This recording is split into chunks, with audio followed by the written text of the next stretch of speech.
You're so fast. Hello, everyone, and welcome to this week's edition of The Top Cut. I'm Crims, and with me are your usual suspects, Michael Pramawat, Drew Holden, and Kyle Puka Sukovic. Hello. All right, guys. This week we're going to get right down to it, and we're going to be talking about city championships and what happened last week. Obviously, that's pretty much going to be the motto of The Top Cut for the next few weeks until city championships are over because they're so important. So let's start off with our own results. Kyle, have you played in any city championships this weekend? Nope. But you're going to be playing in? I am currently in Florida, so I am at the Florida Marathon a few days early. But yeah, we're going to have 7 tournaments in 7 days or something like that. So, yeah, I'm here for that. And that starts when? Saturday. So from Saturday to Friday? I think it's Saturday till Thursday. I'm not sure. Friday's the last tournament. Is it? All right. Yeah. Then, yeah, Friday. So it's to the 23rd, and then obviously we have Christmas weekend. Yep. And then after that, guess who has a marathon of his own? Pram? No, me. Yeah, but I will be at the SoCal Marathon right after the Florida Marathon ends, a couple days after. Just going to enjoy a little bit of Christmas in between. And my SoCal Marathon, I think, is going to run from the 26th to the 31st, so New Year's Eve. Go figure. That's when the Chicago Marathon is. Oh! Jeez, man. It's going to be nuts. There's tons of marathons happening this in the next couple of weeks, and we'll be talking about all of them right now. But in the meantime, Drew, did you play in any tournaments this last weekend? Yeah, I skipped Saturday. It was a little too far for me, but I came in second on Sunday. Yeah, 2 hours was a little too far. So.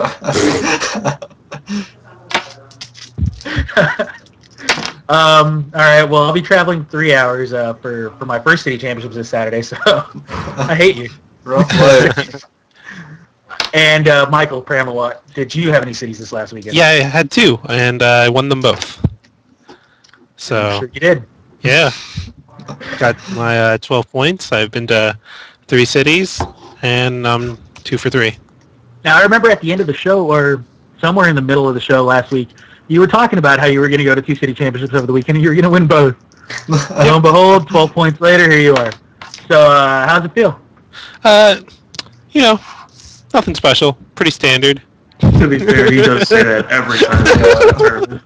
No, but for real, it felt good. Like, winning 2 tournaments in a row is pretty uncommon. I'm not going to say rare, but uncommon. Just because there's luck factor. Not rare? No. I mean, look at, like, Truck. Or look at any of the people who are, like, dominating their cities with, like, 20-something, 25 plus points. So it's not rare, but it's uncommon. Yeah, so before we get into your deck choice, I want to talk about Truck. More like I don't know, I can't use like a little cool little word choice for like a steamroller or something like that. I don't know. Anyway, the point is the man has 29 points, I believe. 4 first place. 4 wins, 1 second place is his best finish limit right now. Yep. Wow. So we did mention that there was going to be usually we thought that there might be one person that got the full 30, and then there might be a few that got anywhere from like 25 to 28, 25 to 29, go figure. And yeah, I mean, we already have one of our first ones, and I believe that there was one other that had 29 or 30 points. And that I'm speaking specifically from city championships. Mm-hmm. So I want to know. There might be one other, but we'll probably get a confirmation from the chat in a little bit.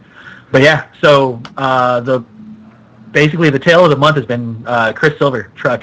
He's been dominating tournaments in his area, which is the Northern California area, and I mean, props to him. That's an impressive record to have. It doesn't matter what anybody says, even if your cities were the easiest cities in the world, which they aren't. It's still really difficult to win 5 city championships or win 4 and take a second in another.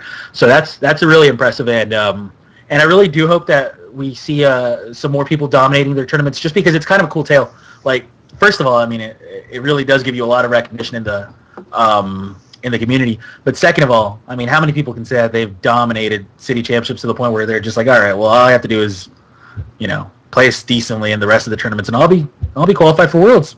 Not bad. But yeah, that's impressive, and hopefully we can get verification on what these people who have been dominating their cities have been using, because that's got to be really interesting to people. Now I do think that no, let's just let you talk about your deck, Primal. What decks have you been using these last couple weekends, or this weekend? On Saturday, I used one of Truck's decks, the big basic one. I think people have been calling it Six Corners, but that when I heard that name, that actually didn't make sense to me because I counted the number of types, and there's only 5. So I thought I was like, wait a minute, you're calling this 6 corners, but there's only 5 types. Maybe you're just missing. Maybe you missed one. Well, yeah, you took one out. They may have added something into it and called it 6 corners just for the round number, but the version I played, I guess it's 5 corners. Maybe you took out the 6th corner. Yeah, Possibly. Which corner did you take out? So yeah, I was running big basics on Saturday. It was weird. I was like 4-0. I didn't even know how I was winning games. Like, like I would just sit there and use Verizion and Leaf Wallop, and I'd just be like, Oh yeah. I don't understand how people are losing to this card. I don't even understand how I'm winning with this card, but it's just happening. It's so Now, good. are you saying that the deck isn't very good? It's so simplistic that you think it shouldn't be good, but because it kind of abuses all the things about this format to the point where it seems unfair, but it's like all it does is it just has giant Pokemon and uses catcher, and they're all basics, and it doesn't need the energy acceleration because, well, all of its attacks attack for 2, and most of them are double colorless, so you're just like, oh, this is even better. And yeah, it does have some auto losses. Like, I don't think it can beat Trainer Lock, and its Zekrom matchup was surprisingly iffy, just because you're just like, they're doing a lot of damage really quickly before I even have energy on the field. They have So those basics and energy acceleration. Yeah, so they're doing everything you do, but better a little bit. But you're more consistent and have better matchups overall. But you get the double draw. Yeah. Yeah. Actually, the reason why it's actually so bad is because Verizion can't be used. So that's like a third of your Pokemon gone. So. Now, some people might be listening to you and saying, Verizion, a third of my Pokemon. Huh? Yeah. How I mean, I still don't understand why Verizion is the linchpin of this deck, because, I mean, you look at it in the cards, I mean, I really hope I don't, nobody takes it the wrong way, but the card's pretty bad. The card is pretty awful. It's actually, that's why I was kind of scratching my head when I was 4-0, because honestly, I hadn't played a game with it until that tournament. So, like, I literally showed up with a list. I was like, hey, I'm going to play this deck. Why not? Right? And then I'm 4-0, and those are the only 4 games I've played with the deck. So I'm learning every matchup along with everyone else as I'm going. So, like, basically the reason why Verizion's so good is, like, there's so many 40 HP Pokemon right now. Like, there's Voltorb, Tynamo, Any Baby. Like, all those are, like, 40 or less. So you're just like, turn 2, Leaf Follow-Up, Knockout. Well, now if you evolve into a Stage 1, it's doing 80. You better. Do you have a catcher? No? Well, I have mine because I double draw T1. So that's, like, how it works. So... Well, do you feel like the deck's a pretty good play right now, going into the future cities? I think it beats any setup deck other than Vileplume. So any non-Vileplume setup deck? Yeah. Okay. Drew, you've had experience with the deck. Do you agree? Yeah. To add on, you can also just only have Verizion in play and just do 80 over and over again, because most decks can't knock it out immediately. So you're not going to be forced to play down a bench for a few turns. Yeah, you can go T1, have nothing on your bench, double draw. Tier 2, if you still sense weakness in their hand or their setup is a little weak, well then you just go Leaf Wall up for 40. Oh, you didn't really hit me. especially because I have EVO Light, so it's like 130, 150 effective health. So it's just like, I'm just gonna catcher, do 80, and then I'll drop some. And on the turn you do catcher 80, that's when you drop down like a dragon or something, depending on matchup. Kyle, thoughts? I don't know. I played the deck twice, I think. First time I lost to Durant, which whenever you play the deck first time and you lose to Durant, you automatically have a bad impression of it. So I think Durant actually is a bad matchup for the deck. It's horrible. It's horrible. That's your one bad matchup, I think. I actually don't think that's that bad, but we'll get on to that. One bad matchup? Bad. They play Lost at least one. Yeah. All right. I never mind. I take that back. It's actually pretty bad. They just put a special metal and an EV Light and Lost Remover, your special energy, and you're just like, oh, I can't kill you, and you just keep discarding my deck. How do I win? And yeah, you kind of lose. So that was a bad first step. Then I lost to Gothatel the second time. So I'm 0-2 with the deck. But I can see why it's strong. I just don't like no energy acceleration at all. It's just you have so many big Pokemon that it's good, and you can buy time to attach. And Virizian's actually solid. So it's a solid deck overall. I don't know how good it is, but it'll win you a lot of games. Mm-hmm. All right, I'll be the one to say it. I don't think the deck's very good. Have you played a game with it? Yes, I have. With it, not against it. Yes. Now, granted, I've only played one game with it and a few games against it. Sorry, he's got theory. Yeah. But you're talking to the greatest theoretical mind of all time, and that's why I can boldly say that I don't think the deck's very good. Now, I'm not saying the deck is garbage. Throw it out. Don't play it. I'm just saying that in this current metagame, I'd be really afraid to play it. I don't know. Honestly, I don't know if its Vanillix matchup is that good. I definitely anything Vileplume, it just goes. And that's my biggest concern then is the fact that Vileplume is not dead. Vileplume's actually pretty popular, at least it should be, because it's got two really great decks behind it. Three if you include the Ross deck. But if you think about the Chandelure Vileplume deck and you think about the Vanillix Vileplume deck, both decks are very solid contenders, and they both have solid showings, and they both have really good matchups against that deck. And then you look at the other decks, and I mean, really, you don't. Obviously you have Durant, which is its auto loss, and it's not like Durant isn't played. It seems like it's one of those decks that either has pretty good matchups or insane auto losses, and I really wouldn't want that going into a major tournament or even a city championship. And that's my biggest concern for the deck. Sure, Virizian's like one of those like, I want to play this card because it looks so bad, but it wins. Yeah, fine. All right, I'll give you that. But at the end of the day, is that really enough to be able to play the deck? Personally, I feel it's not. Again, that's my opinion. But I have the answer for you. All right, I'm listening. Yes, it is. For what it's worth, you actually don't have horrible Vileplume matchups. It's not that bad, yeah. I don't actually think you lose to Chandelure. I was saying the bad matchups are the specifically Vileplume Ranunculus matchups. That's not even bad either. Because eventually they'll just go, oh well, I have a guy who can do stuff, and then if they get everything set up, yeah, you lose. Yeah. But those decks rely on twins, and if you just sit there and power up a Kyurem and knock out other Solosis, you just win the game. Mm-hmm. So that's not a horrible matchup. And I feel like you're probably underestimating the power of something like Chandelure, which I played that matchup. It's terrible. You feel like Chandelure actually loses to it? It loses to Kyurem, yes. Now, obviously, I haven't played it probably anywhere near as much as you, but I would assume that you get something like the Chandelure Tropical Beach stuff out, and then as long as you can get a Blissey Seeker combination going, it's really hard for them to do anything. Obviously, you're assuming you're going to get a pot shot, but for them to knock out Kyurem. Yeah, Big Basics also plays N. You could tech against Chandelure too if you really felt like it was bad, like an Absolute Prime that has to wreck them. It doesn't really work, but Kyurem alone, you cannot knock that thing out. Yeah, so I don't know. Who knows? You might be right, but I really don't feel like the deck is very well positioned in the metagame. And who knows? Maybe I could be wrong, but that's something that's left to see. That's okay. You're wrong.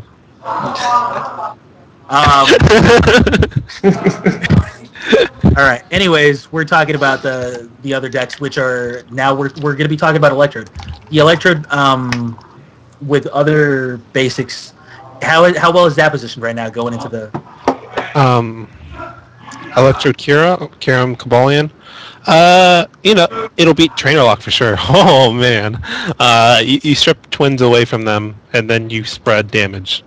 So that's GG against any Trainer Lock. And Kabalion is just straight up good. You just get up a couple of Kabalions, even a couple couple Kirams. It's just like, honestly, if you can hit like 3+ energy, you're in good shape. If not, then you're in terrible shape. Now, I guess what I'm asking is, how well do you think the Electro deck is positioned in the metagame against other decks? And overall, if say you hit average 3 energy, then you're That's absurd. 2 energy. Average 2 energy. Let's just say that. Then I would say, as long as they can't one-shot your guy right away, then you're in really good shape. You can pretty much win any matchup at that point. Okay. That deck also loses to Durant, unfortunately. Is there a deck that doesn't lose to Durant? Typhlosion. Is Durant to play for the metagame? Typhlosion. Zekrom. Yeah, Zekrom. Yeah. Now, pretty much the way to beat Durant is obviously to be able to get a fast attacker that can continuously one-shot them and isn't vulnerable to Loss Remover. That's the way to beat the deck. So if you have a way to do that consistently, then you're probably going to have a decent Durant matchup. If you don't, you have a bad Durant matchup. It's that simple. Now, I want to clarify why there's so much background noise. Obviously, Kyle is at the Florida Marathon, and and there's a lot of people there staying. Oh, well, Kyle is also staying with Jason Klaczynski, Ness, and who else is staying there right now? Well, the person you're probably hearing is Sammy Sekum. He's very, very loud. So that's probably who you're hearing. Also, Eric Craig just got here. Here with Matt Elvis, Jason Klaczynski, and Aaron Curry. So there's 6 of us now. So yeah, it's going to be pretty loud. And they don't stop. They just make noise constantly. But it's fun. And are all you guys going to be staying together for this entire week? I think Aaron has to go home at some point, but most of us are together for the whole trip. That is cool. So it's kind of like the who's who of Pokemon staying together at the Florida Marathon house. And how do you feel, by the way, about the Florida Marathon? Do you feel like it's going to be, hey, look, I have 7 tournaments. That gives me a lot of opportunities to be able to get a lot of championship points, or what? Because obviously the field is going to be incredibly tough. The house that you're staying at alone has, 6 of the best players in the world, or 5 in Matt Alvis. Yeah. Chai, please. And yeah, I mean that's got to be kind of intimidating, right? You're playtesting against the best players, some of the best players in the world, and you guys are all going to be going to the same tournaments. Yeah, people get very upset about this marathon concept, but like you said, our house alone has I think everybody's been to Worlds except for Matt Elvis. Well, he's been to Worlds. He hasn't played Worlds. I think everybody's here, besides Matt Elvis, of course, has played in Worlds multiple times. So, these are all perennial competitors, and there's just going to be, there's going to be near 100 people at each tournament, I would think. So, yeah, even though there's a lot of tournaments, it's going to be insanely difficult to do well. Even making top cut at one of these is going to be tough, and winning one's going to be even tougher, obviously. So, I don't see anybody winning more than maybe 2 tournaments at most throughout this entire marathon. If somebody wins 2, I'll even be a little surprised. Yeah, there's just going to be that much competition. So yeah, it's going to be really tough, but it'll be fun. I'm going to be really tired and probably get sick at some point. That's the only downside. Now, real quick, Pramalot, please refresh your screen. You have a really smug look on your face on my screen. And okay, so we're going to be looking at obviously the house that you're staying at, which includes those players that we just mentioned. Michael, who's currently black screen, is also going to be showing up. And who are you going to be showing up with, Mike? Ben Potter and Luke Reed. So Luke Reed, who top 16 Worlds last year, I believe. Yeah. Yeah, top 16 at Worlds last year, and Ben Potter. Ben has qualified for Worlds. Yeah, he qualified for Worlds 2010 and top 128 at Nationals. And So I mean, yeah. Continue. So yeah, I mean, these 9 people alone are going to be showing up to every one of these tournaments. Like, that's kind of scary. That's honestly, that's got to be kind of intimidating to some of the Florida regulars. And then obviously, I mean, even the regulars are good. Florida's widely considered one of the most competitive states, maybe the most. And like, there's no easy buckets at this one. I mean, every round's gonna be tough. I definitely don't doubt that, but I'm saying, I mean, even if it was a Wisconsin marathon and some of these players, came into your home turf, you're going to be, I mean, that's just natural. You're going to be going like, well, these tournaments used to be like my bread and butter, and now I'm going to be lucky to win one. So it's just, it's going to be, like you said, a crapshoot, basically. I'd be very surprised if somebody won more than one tournament. Honestly, I'd be very surprised if somebody cracked 15 points. I think 15 points is going to be like that barrier that I don't think anybody's going to be able to reach. 7 tournaments, sure. Or maybe some people will be able to reach it, but very few. And I think that once you reach that 15-point barrier, really, you're going to feel pretty accomplished. Because even though it is 7 tournaments in a row, and it's probably a few more tournaments than most people are going to be able to go to, period, it's still 7 incredibly difficult tournaments. Like, these are like regional caliber tournaments. So, it's definitely going to be interesting. Some regions. Yeah, even tougher than some regionals, absolutely. And obviously, Mike's going to be going to the Florida Marathon. But then right after that, we're going to have, I believe the very next marathon is going to be my marathon. And you said the Chicago Marathon's on the same weekend? Same week? And I believe the New Jersey Marathon's that week, too. So all the 26th through the 31st, they're all going to be that same week. And Georgia. And the Georgia Marathon. Yes. Yeah, so we're going to be seeing a lot of marathons that week. That's going to be like... that's going to be the week of Pokemon, and we're going to be seeing championship points fluctuate left and right, and we're going to be seeing people take over these top 40 spots. Like every day, I would assume that we're going to be seeing a new top 40. So that's going to be interesting. Yeah, the Florida Marathon definitely has that first advantage because they're going to be taking these first 7 tournaments right away. But then immediately after that, you're going to be seeing 4 marathons in a row or 4 marathons at the same time. All right, fellas. We apologize for the cut. Welcome back to part 2 of the top cut. Apologize for cutting off. Just had an intermission. We have myself, we have Drew Holden, and we have 2 black screens. So, hi everybody. Hello. What is up? The black screens are saying hi. When we last left off, I was talking about I'm going to assume I was talking about the marathon still. Yes. And I was talking about how we have Florida Marathon first week, and then we have the very next week we have the other 4 marathons, and that's something that we would have never imagined was going to happen, and now it happened. So that just means that Pokemon's growing, and that's actual proof right there. And I'd like to see this continue to happen, and maybe not necessarily in the shape of marathons anymore, because we are getting to kind of like critical mass when it comes to these things. But maybe expanded tournaments, maybe more regional championships or something like that. I don't know. I would just like to see more tournaments because I think that's always going to be a good thing. And now we're going to be talking about the one tournament that I forgot to mention, the most important tournament, the tournament where my baby dominated. Pramalot, take it away.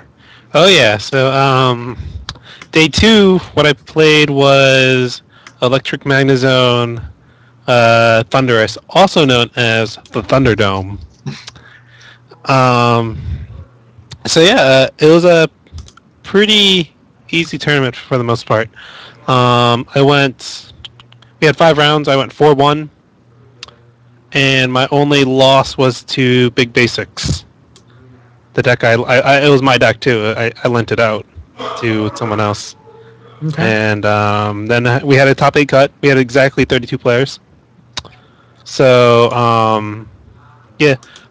top 8. I played Mirror Match, card for card mirror, and then that matchup is actually really dumb.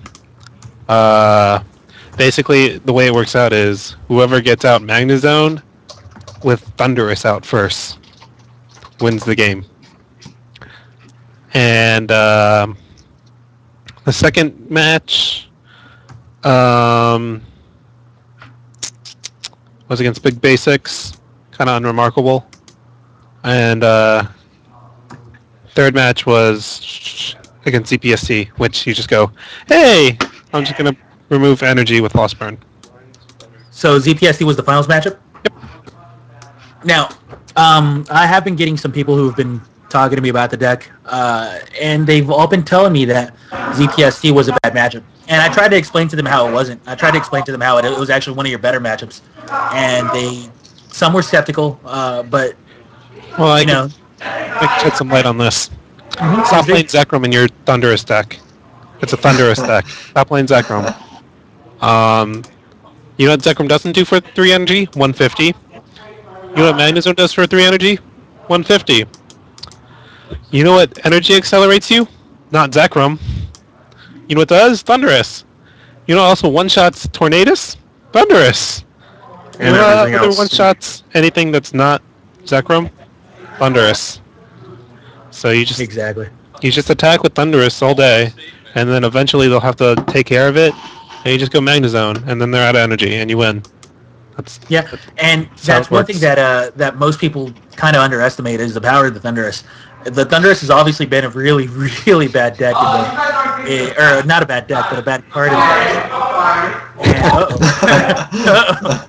I hear an invasion coming. But yeah, Thunderous has been a really bad card in the past, but now it's actually kind of like the deck's all-star, and it's nice for it to be able to start shining. And I've said it before, and I'll say it for a while until I'm proven wrong. I really feel like Thunderdome is the best deck in the format right now. It just has solid matchups across the board. It's got weakness against one Pokemon, which I'll admit, Terrakion. But aside from that, it's an insane deck, and it's very consistent and very strong. So I'm just very I'm confident in the deck, and I think it's going to be doing well come the Eta Cities. And then after that, we're not going to have it do very well, and that's for a reason. The reason being Next Destinies. Next Destinies is officially going to be released in February 8th, I believe. They've already started getting the scans out for these cards. They look amazing. Apparently, they're going to have like these full art, like I don't want to call them sketch cards. They're not sketch cards, but they're etched or something like that. And some never before seen in Pokemon. I'm excited to see that. And it's just, who cares? It features Mewtwo EX, and we've been talking about this for weeks now.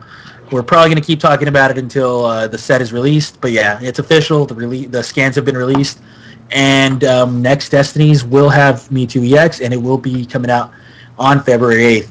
So I am going to link you guys, as always, to our Facebook page, where you guys are more than welcome to ask us any questions, and we'll get to them at the end of the show. And obviously, we'll answer them as best as we can. So here's the link. All right. So we've been talking about city championships. We've been talking about the marathons, talking about Next Destinies. One thing that I definitely want to touch on real quick is that there is now translations for the set after Next Destinies. We're not going to get into those quite yet, but obviously we're seeing cards like Entei EX, Raikou EX, Tornadus EX, which actually isn't as bad as people claim it is, and Darkrai EX. Darkrai EX is going to be kind of cool. Real quick, I want to mention that one because it's getting a lot of hype as being like a Mewtwo killer, and I want to get your guys' opinions on that. What? Darkrai EX, 180 HP. Darkness Cloak, its ability. When the Pokemon comes into play, all your Pokemon with any Darkness energy attached to them have no retreat costs.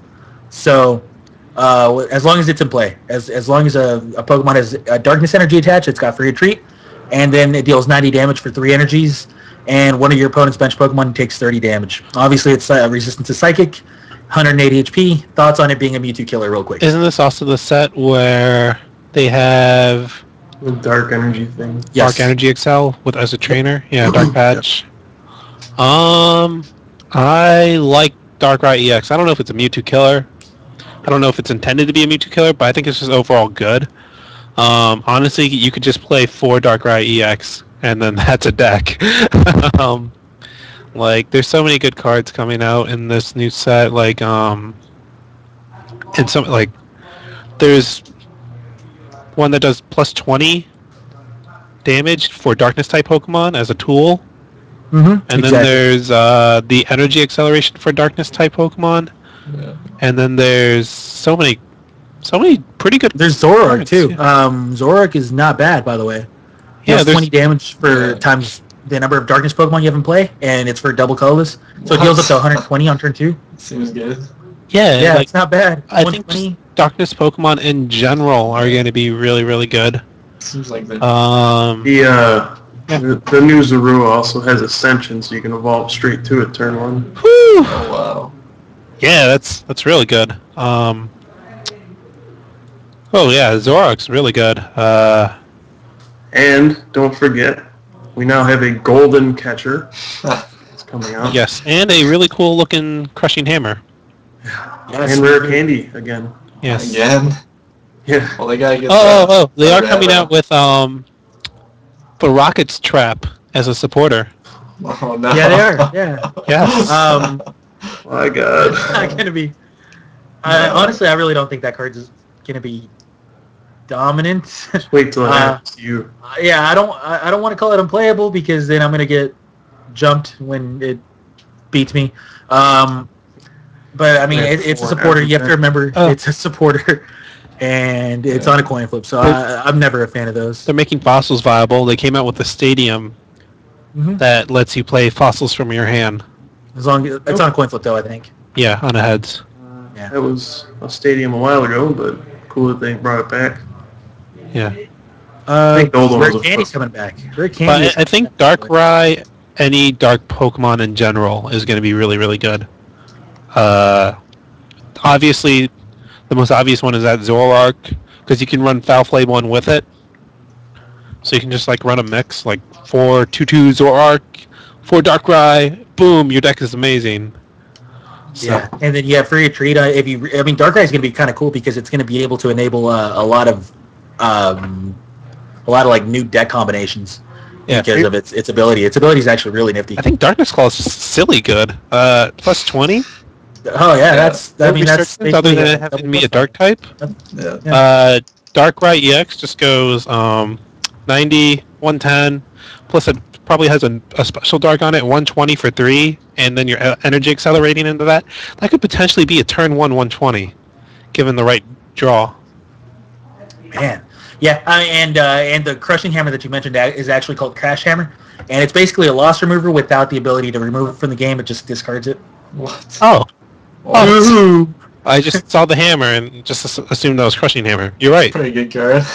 Yeah, it's a loss remover, man. It's gonna get reprinted, which means we're gonna be seeing it for a long time. I'm actually excited for that because I really like loss remover. I think it's one of those cards that hasn't seen very much play, not as much as it should have, and it should be a cornerstone of our metagame. Unsung heroes of the format. Yeah. And obviously, Rare Candy is going to be reprinted. So, I mean, all these things are going to be awesome. I really think that that Pokemon is headed in the right direction with this next set. And I just hope that they find a way to solve the Mewtwo issue and they kind of stabilize the format. The format stabilizing and having EXs in the format would be unbelievable for the game. Well, I think that would bring resurgence back into the game for sure. Yeah, I mean, there's 2 ways to stabilize the format. You can either make cards just as good as Mewtwo, to where Mewtwo's not that big of a deal, which is clearly the route they're taking, or you can make cards that beat Mewtwo. So they went with, let's make more cards that are on par with Mewtwo. It's kind of hard to beat Mewtwo. It's weak to itself. You have to nerf all Psychic Pokemon or all EX Pokemon. Seems hard. Yeah. Well, DL beats And Mewtwo. Gardevoir actually comes out too. That's interesting. I don't really like that Gardevoir, to be honest. It's definitely going to be played. Whether it's going to be good or not, or as good as the original, the standard Mewtwo list, remains to be seen. But it's definitely going to see play. And I mean, you have to admit, if the Gardevoir does come down, it does make Mewtwo even more dangerous, as if it needed to be. So we're just going to be seeing a pretty interesting format, and I'm actually excited for this new set to come out. I'm not excited for next Destinies at all, but I'm excited for the set after. Oh, did you check out Empoleon? Yes, Yeah. I did. That card's really good. Empoleon is actually extremely good. It's similar to Magnezone, except for it doesn't have that Well, that it knows damage jump cap. attack, mass attack, but it has 140 HP and it can draw 2 and discard 1. Correct. And So- drawing 2 and discarding 1 is so much better than drawing up to 6. By the way, I mean it really is. I don't know about that. It is. It's so good. Draw See 2, how you discard feel 1. about that when you get end a couple times. even then, I mean, that's a good point. It's just good just because of consistency, but yeah. I think you have to base the deck around it. Otherwise. Yeah, you would just go Empoleon. Yeah, it's just Empoleon. Terrakion. I just want to bring this up again. Like I said last week, just waiting for the 300 hit point Pokemon. I think we're approaching that slowly. That comes out. Wailord. Probably won't even be 300. It'll probably be like 250, and it won't even be X. It'll just be Wailord. Because Wailord EX is gonna have 500. Yeah, they're gonna go straight to 500. And then the very next version of Wailord is gonna have over 9,000 HP. I can't wait. So excited. All right. That joke did not go very well. No, you tried. It's like saying at this point. It's like saying, "Yeah, I was good at Pokemon, and then I took an arrow to the knee." Stop it. See, it's just like that. It's just like the worst meme ever. Yeah, somebody LOL'd, and that's all that matters. You got one. You got one. Yeah, I got him. My day's complete. All right. I really don't want to get into the other questions yet, so I do want to into the viewer questions yet. I want to touch on one more subject, and that's Spirit of the Game. And the reason I want to touch on it is because something interesting happened in the Magic community lately. I know that they're not our community. I know that we have very little to do with them, but at the end of the day, we're all card games, and it kind of impacts us, whatever happens to them. They had a huge cheating scandal, and somebody just got banned today, or I think last night the banning happened. So, and they're uncovering more and more people through this cheating. And the reason it's so relevant to us is because they're doing this because of the featured matches that they were covering. All of their proof is really all through the video coverage that people were taking, and it was through Star City Games. It wasn't through Wizards' Zone coverage. It was through Star City Games coverage. So it was a third party that was just taking these random videos, and then these videos kept catching one guy cheating, and some people took a stand, and next thing you know, the guy got banned. So it's really interesting because, I mean, obviously we're going to be some of those people that are going to be doing these recordings. We're going to be some of those people that are going to be, a third party recording games for them. And I don't know what Pokemon's stance is going to be on us catching cheaters through our lenses or not, but I would assume that it's going to be a similar stance where, hey man, the proof is there. Sorry, Charlie. So hopefully we don't have that kind of a situation. I really do think that Pokemon is full of better players, or better people, not better players, but better people. And I think that there's going to be cheating no matter where you are and no matter what game you play, but I think that the cheating is very limited in Pokemon. And definitely it doesn't run anywhere near as rampant as it does in Magic. So hopefully we don't have a situation like that happen, but Spirit of the Game is real. Spirit of the Game is really true, because if we don't abide by these rules, if we don't, if we decide to cheat and we get caught by it, obviously it's no good for us. But even if we don't get caught for it, it's so bad. It just puts a negative connotation on the game of Pokemon. Like, now people look at Magic, and the truth is that, they took a huge step towards, eliminating the cheater, who actually ended up winning like Player of the Year for Star City Games and everything. Like, this dude was like huge. Wow. He had just won their Invitational, just won 10 grand, just won a Power 9 playset, which is worth an unbelievable amount of money. And he got caught cheating. So that's just at least such a sour taste in people's mouth. And I really hope that it doesn't happen in our community. And I just really wanted to touch on that because I do believe that Pokemon's got some of the best people in the game, or the best people playing card games. I genuinely believe that. That's why I play this game still, because, I can associate with people like you guys. And I just, it's kind of like me crying out to you guys to please don't cheat. Please don't do anything like that, because it really leaves like a bad impression on people. People that don't play the game of Magic are looking at this because it became such a scandal because the guy had won so much money, just like the weekend before, and they're looking at Magic and they're like, yeah, dude, why would I want to play a game full of cheaters? Why would I want to play a game where people are just, scumbags, and I have to watch my back on everything I do? I mean, that's always been the biggest knock against like Yu-Gi-Oh too. Yeah. Mm-hmm. How was he cheating? What was he doing? He got caught cheating by one. Well, it was multiple things, but one time he drew He drew 3 cards, and he was supposed to put 2 cards back on top of his deck, and he never did. And the commentators caught this, and luckily they reversed the situation later on. But that was like the one time out of like a few times that he got caught. Another time, let me see, he played an extra land for the turn, and I mean it was a blatant cheat. And you can see, like, because the video records it, and you can see him like kind of like process this in his head and just like realize that he played an extra land and just kind of like go with it and hope that his opponent didn't.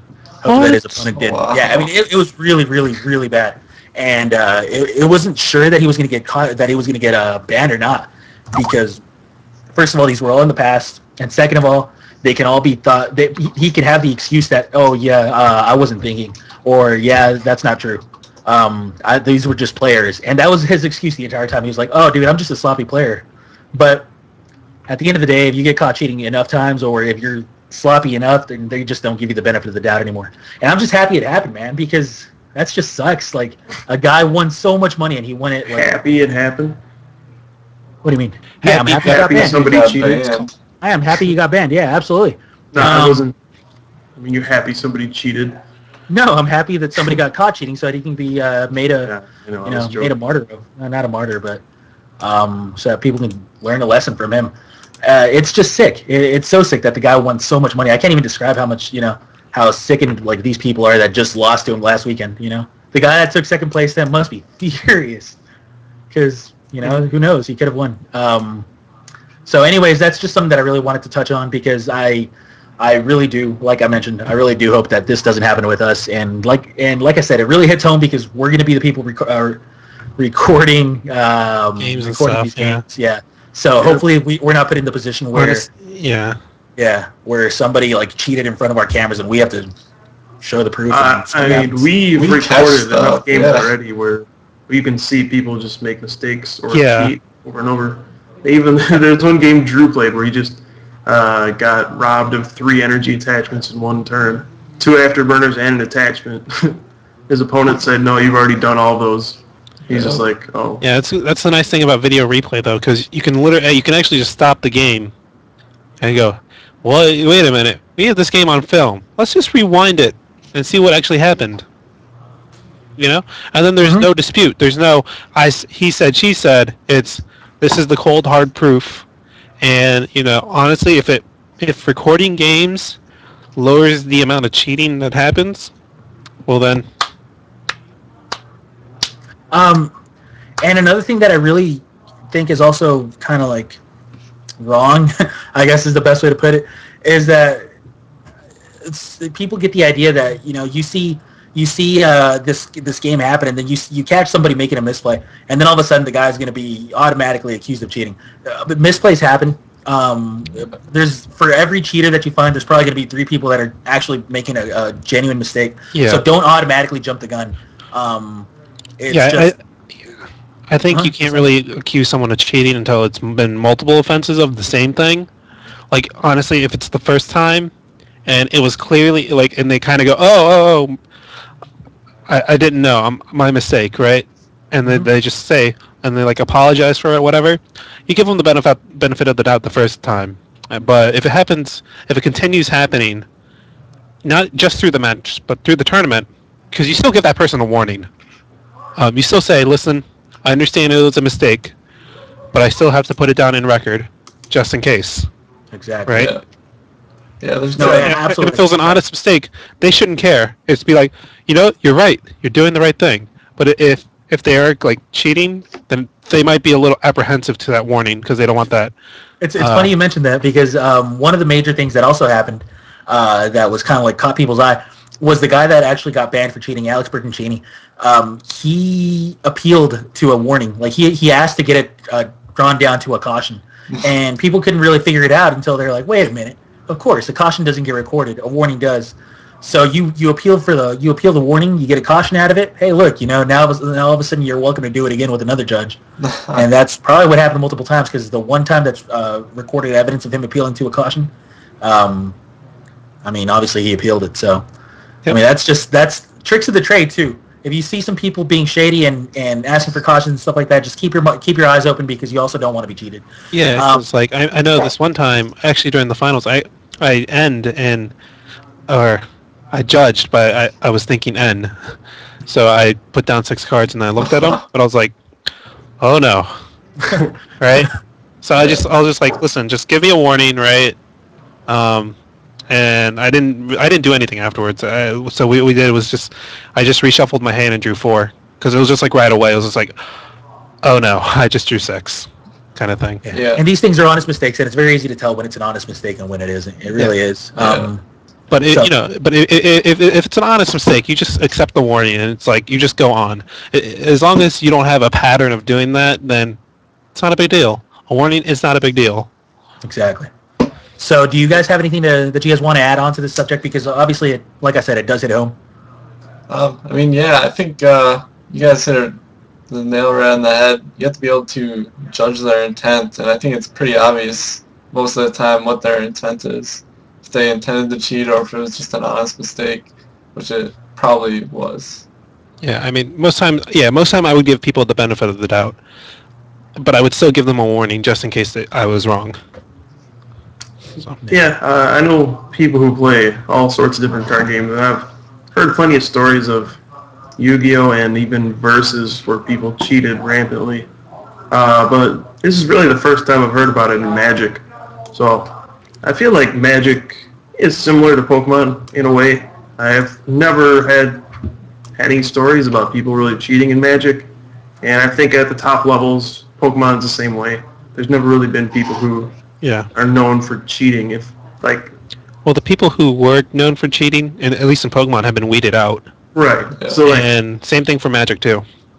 Yeah, like the people that have been around consistently at the top of the game, there's just kind of like a respect between each other. I've heard people from other games, I know a lot of people that came over from Yu-Gi-Oh! And they describe Pokemon as more of a gentleman's game. Like, people actually have respect for each other. They don't try to cheat. And that's just kind of how Pokemon's always been. So I actually like that the most about the game.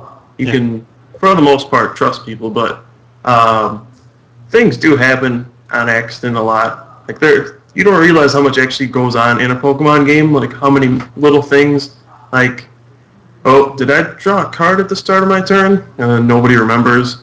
Or did I play an energy already? When did I play this basic down? Stuff like that. That gets lost a lot in games. So people can accidentally do stuff a lot. That's not really cheating, but not too many people do it intentionally. And I hope this stays that way. One thing I want to clear up is, obviously Kyle doesn't follow the professional Magic scene, kind of like I do. So to some people that might have heard his statement and go like, "Wow, that's totally wrong. You're crazy." I think what Kyle's intent is that you see all these top-level names who, I mean, I'm talking about the upper echelon, and you rarely see any of these guys get accused of cheating. But the truth is that there are a lot of up-and-coming players that constantly get caught. But then again, I mean, you're looking at hundreds of thousands of players in the Magic community, and even that's a really, really small percentage of the people that get caught cheating. But it's going to happen no matter what game you're in. Even in our beloved game, Pokemon, I'm sure that, it's happened before, and I'm sure that it will happen again. It's just a sad truth. But absolutely, Kyle's right that Pokemon and Magic tend to be the gentleman's games. I know it sounds weird because, obviously we're playing with Pikachu, right? But the players playing the cards are really the people that drive the game, and for the most part, we do have some pretty good players. Now, with that said, I really want to mention this one time that I felt really cheated. I'm not going to mention any names, first of all, because I don't remember the name. But I do want to mention a specific situation because it hit home a lot, and I hope that you guys aren't put in the same position that I was put in, and you guys can handle it fairly well.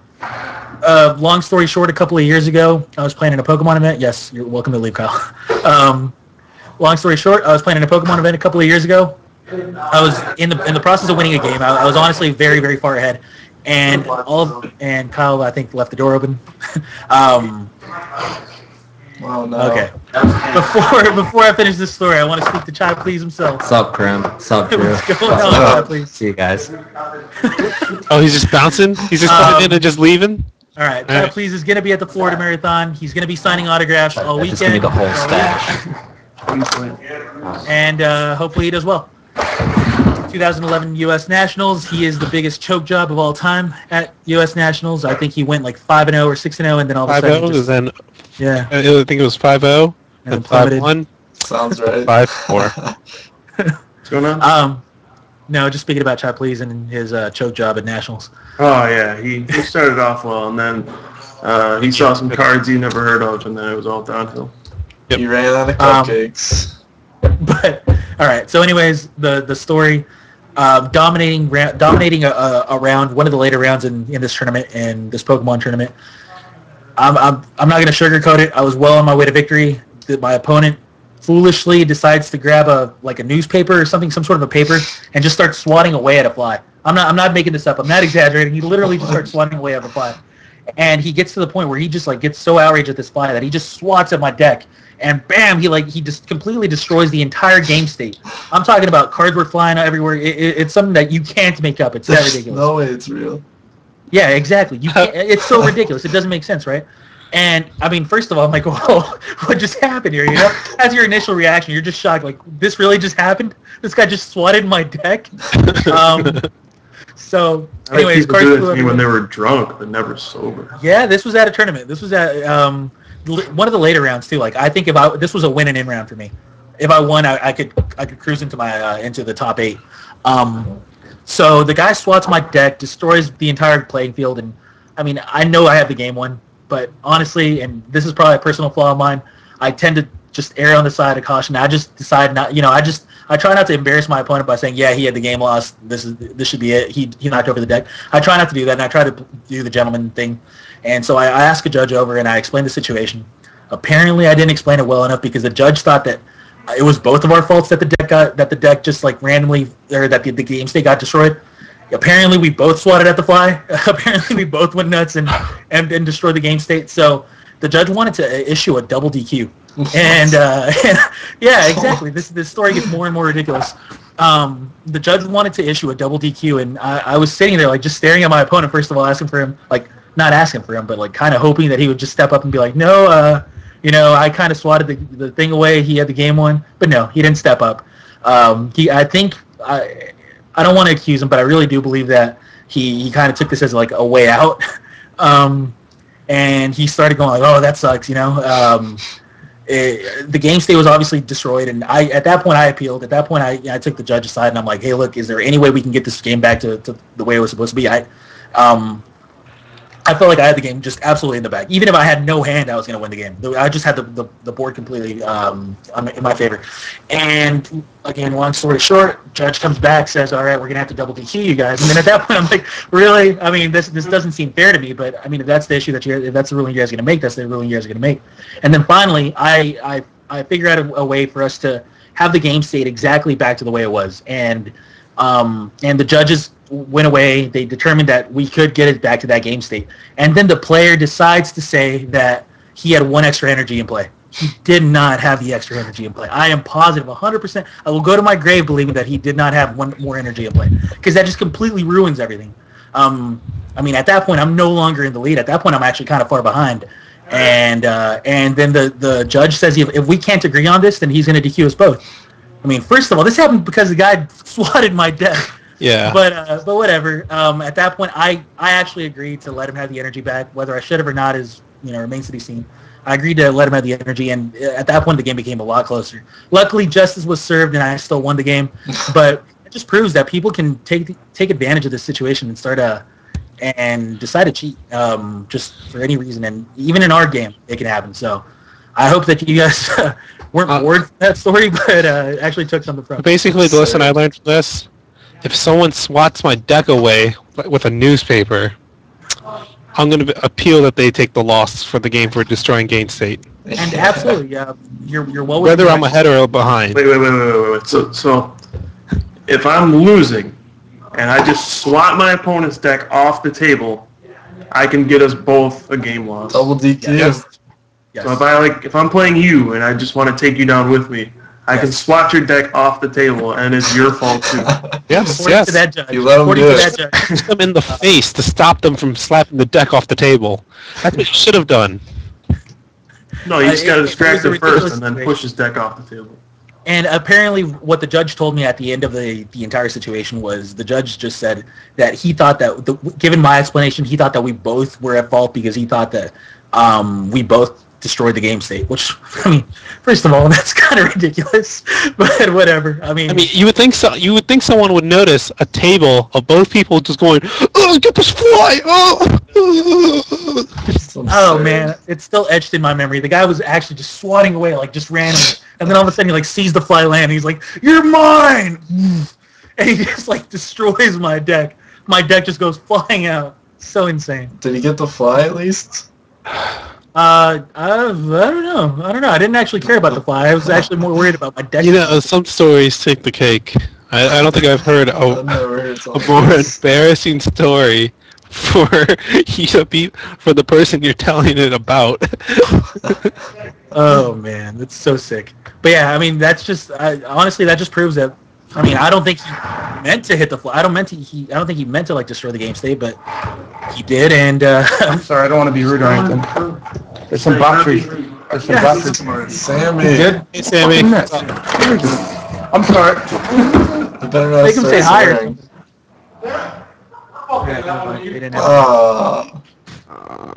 I apologize for his vulgar language. We didn't quite catch it, so. Alright, good. Well, if you thought yeah. you could make So out. that explains why. I Subject don't is even near know and what dear that to your explains, to be honest. heart. That explains why this subject is near and dear to your heart. Yeah, actually, I guess so. See, I I saved you there. don't know. One of the funniest stories I've ever heard was Jason Kuzinski was at a tournament, and this guy was just taking so long on his turn that he actually got bored, and he like yawned, but he was like leaning over as he was yawning, and he had gum in his mouth, and it fell out. It landed on the guy's active Pokemon, and the guy just looks at him and goes, "Well, that was rude."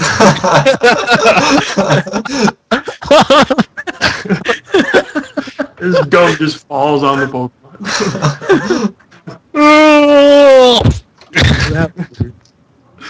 That was pretty rude, though. Give me a break. That's weird. So yeah, I mean, if anybody has any equally ridiculous stories when it comes to cheating, or even, I mean, any type of story, I'd really like to hear it, because now I'm actually interested. Like, I really hope I'm not the only one that's. All right. That's The most story. that's happened to me is I suspect that they're just stacking, so I just shuffle their deck. Yeah. I think that happens more than you'd like to think, honestly. People stack their decks quite a bit, I think. Yeah, I mean, like, you can kind of like tell though sometimes just by the way they shuffle. Oh, So I just shuffle whenever I think they're doing it. I just shuffle, even if they're not. I just do it. But if I think they're doing it, I just shuffle their deck. But yeah. All right. So that yeah, that was my little story, and hopefully hopefully you guys actually remember the fact that the entire point was spirit of the game, and let's not cheat, because we don't want to be recognized for being cheaters. Like, Remember, this is a gentleman's game. Now Magic or anything. Yeah, this is gentlemen playing with Pikachu. So if you guys are going to be, well dressed and using suit and tie and playing in a There's like a top cut event. The video game. What's up? There's gentlemen in the video game. I'm pretty sure. And, like, there's rich ladies. And they're going on Oh yeah. picnics. Yeah, they wealthy. And Alright. Rich boy. So, unless you guys have anything else you want to add on, we're going to be going to the viewer questions.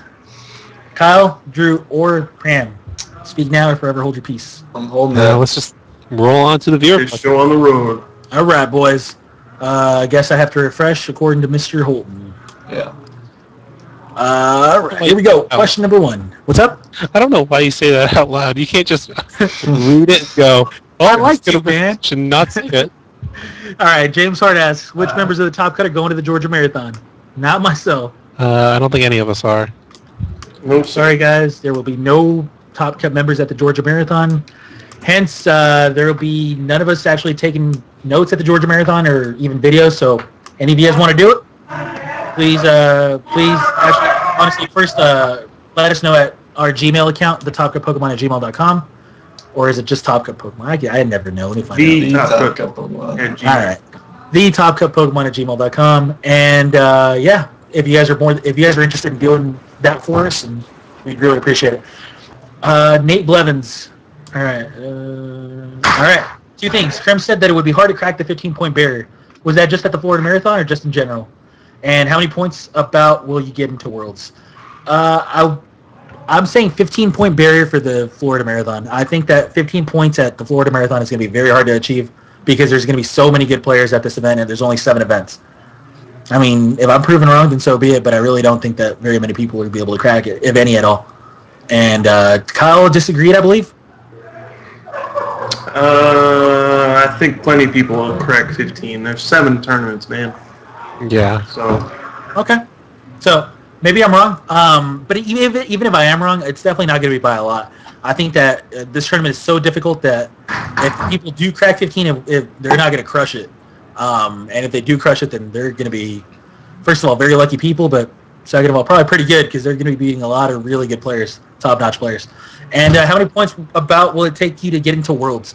I don't believe that it's been I don't think that they have any type of like Worlds qualification things yet. They haven't announced top 40 at North America or anything yet, right? Yeah.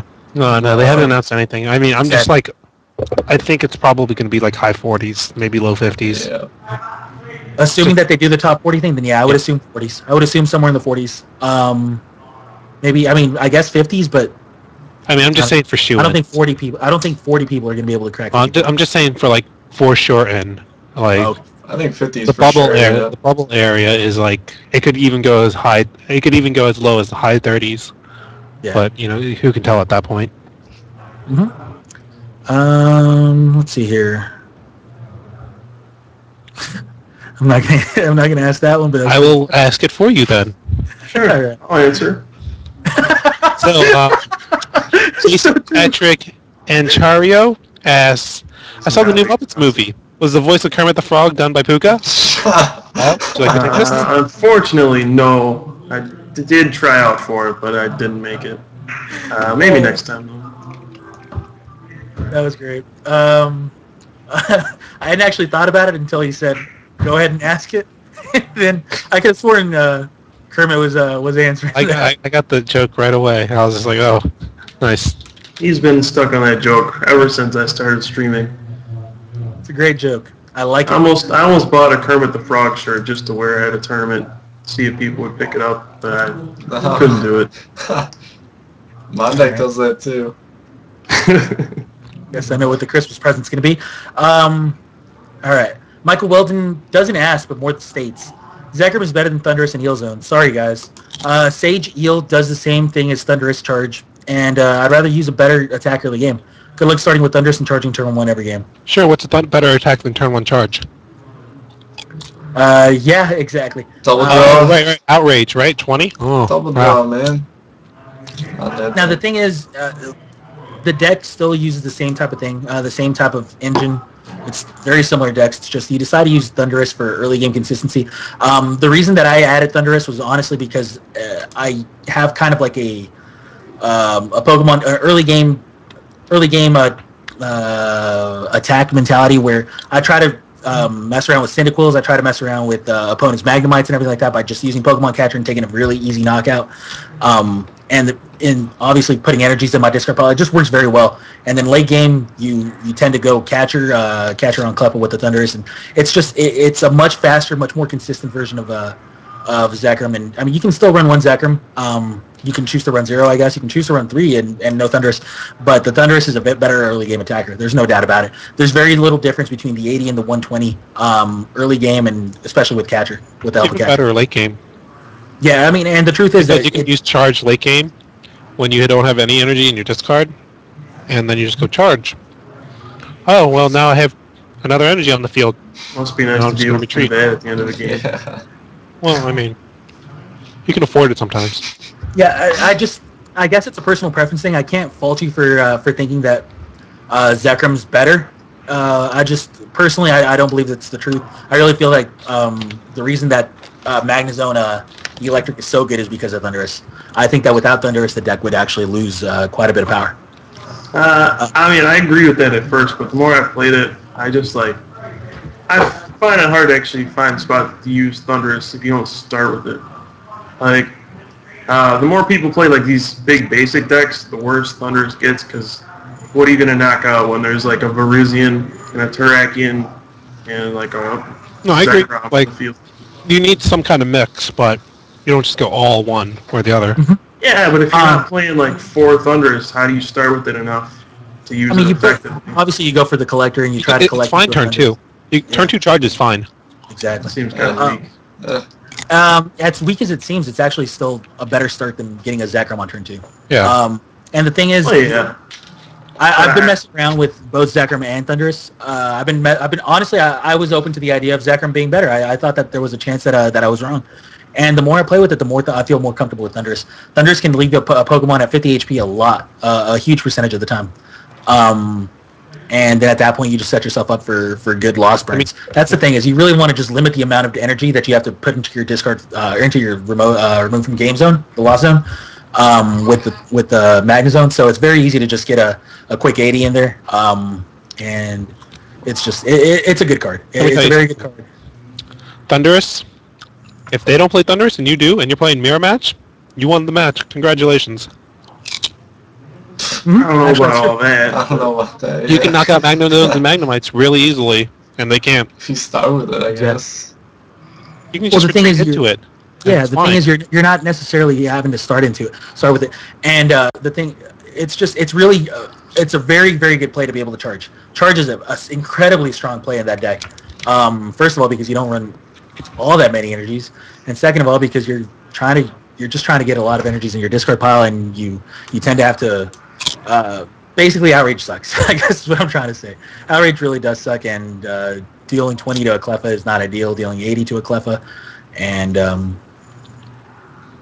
it's just stronger. So, anyways, I don't think Thunders is bad.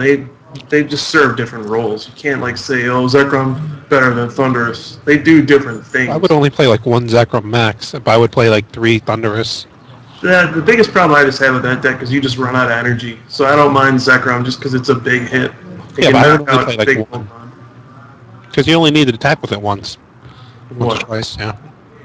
Now, how many things do you actually knock out with the 120 that you don't knock out with the 80? That alone, that first question alone should be a Reshiram. Yeah, that's the whole basic stack. Yeah. The thing is, the Reshiram usually has the Eviolite on it. What can you knock out for 80? You don't. The thing is, you don't knock out anything. That's what I'm trying to say. Is you're there for early serving the same purpose. Yeah, you're serving the same purpose with those cards. Zekrom, you can catch her many, many more things with Zekrom than you can with a Thunderous for an easy knockout. That's the only thing. So I would think later in the game it's stronger. Earlier in the game, Thunderous is better. And at that point, do you really need more than 1 Zekrom with a Super Rod? No, you just need 1. No, you might need 2 sometimes. You run out of energy a lot. But yeah, I think whenever you can get a knockout without putting energy into the loss zone, it's huge. But yeah, ultimately the numbers, I like a mix. I don't like having nothing but Zekrom. I used to actually like nothing but Thunderous, but I definitely added a Zekrom to my build, and the Zekrom works fine. I still like using the Thunderous a million times more in the early game. But again, to each their own, and either way, Yield Zone is a great deck. That's what matters. And it's called the Thunderdome, my friend. Get it right. Thunderdome. Yep. All right. Ian Asplund says, you talked about Crash Hammer being like Lost Remover, except for it only works on the active, so it's actually really bad. Touche. Yeah, that's a good catch. Touche. That's a good catch. I still don't think it's really bad, but it's probably going to end up having, maybe potentially replace. Obviously, when Lost Remover leaves the format, I can see it replacing just because it's an energy removal effect. It would depend on the metagame at the time. Yeah, exactly. It's a much worse energy removal effect, but at the end of the day, it's an energy removal. So depending on the metagame, you might actually still need it. But good catch. Really good catch because we didn't actually see that. All right, let's see. Carlos Duran Jr. Krim, will you sign my promo smooch emotes? Montclair Cities. You got it, bro. Done. Don't have to ask me twice. I will sign anything, anytime. Please. Anything? Anything. Almost anything. He said anything. You don't want to let your fans down, do you? No, you have to sign anything. My 2 fans? Yes. Uh-huh. All right. Can you explain the point of a Slowbro? What's the point of Slowbro? What am I missing? Bro? It can only attack, I believe, at when Oh, you yeah. have 6, 4, or 2 prizes. It's basically saying, But you can't attack with it 6, 4, or 2 or something like that. whatever. It's basically saying really good against EXs when the prizes are awkward. What does the attack do? I don't know. 80 It for deals 2. 100. Or is Oh, it? yeah, 80. 80 for 2? I thought it was 100. Oh, it might be 80. 80 sounds right. Something like that. Either way, it doesn't seem very Not good. great. Yeah, it doesn't seem very I mean, good. it's not good, but I could see that body coming into play later on with a more broken card. There you go. Electrode, black belt, slow bro. Boom. Not good. Yeah, All right, let's see here. Matt Shank. Other than Mewtwo EX, what are the other playable cards coming out in next Destinies? Do you think there's going to be any other cards that we'll see play in standard decks, or will Mewtwo dominate the format so much that other cards will be irrelevant? Good cards coming out in next Destinies. The EXs tend to be pretty good. There's their commander Mewtwo EX full art and a Mewtwo EX normal art. And the etch art or whatever it is. Yeah. I honestly don't even know what the other cards are in that set. I There's a don't Reshiram even in bother this looking. set, relatively fine. I mean, I don't know if they're going to be able to make So- an impact because Mewtwo's actually that good. But yeah, I mean, those cards are actually still fine. So, yeah, I mean, sadly, I know it seems like we hype Mewtwo up a lot every week, but until we get proven wrong, we're probably going to have to keep doing it because I think all 4 of us agree that it's the real deal. Oh, well, there is Level Ball. That's not bad. Oh yeah, there's cards to search out things with higher retreat costs too, right? Yeah. And, Drew, did you have to leave for a second? No, I fixed it. All right. Let's see. Oh, there's Skyward Bridge, which makes Mewtwo even better. Reduces its retreat cost by 1. And then there's Prism Energy, which makes Mewtwo even better. Oh, yeah. And then, It'll be a great format. Yeah. For 3 months. 6 turns or less. Yeah. Yeah, games are going to be a lot faster. I'm I excited. do for like that aspect. Yeah. A lot of people don't like that, but I say you're wrong. There's a balance between faster, not losing on the first turn, and faster that Pokemon needs to find.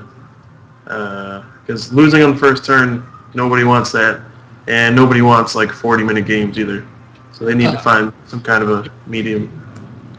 Pokemon Centers, they're coming out with Pokemon Center. That's actually not It's that different. bad. I know, but it's not bad. I like it. Yeah. All right. We can Next say that question. for another show. Next question is from Isaiah Middleton. With decks like Cake, having the chance to get a turn 2 Glaciate with Kyurem, does that decrease the viability of decks that run Solosis? Yes. Yes. Yes, it does.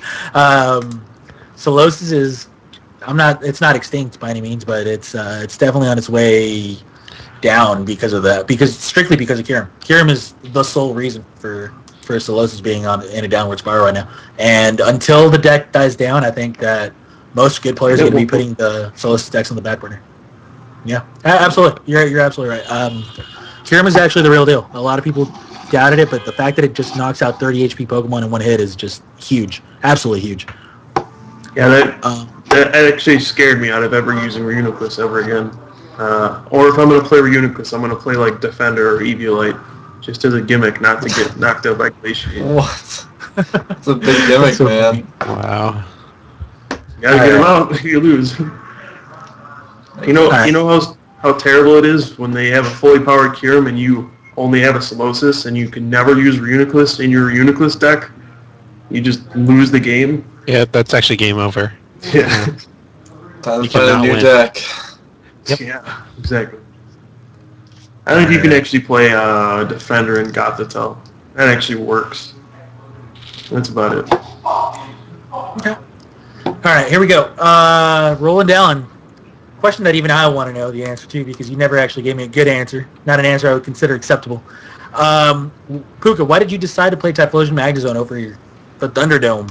I'm guessing it's extra HP on the Typhlosion line as well as the ability to use Reshiram. But does that justify the fact that Typhlosion's a stage 2 as well as the extra deck space that takes up? That's 2 of us asking that question, my friend.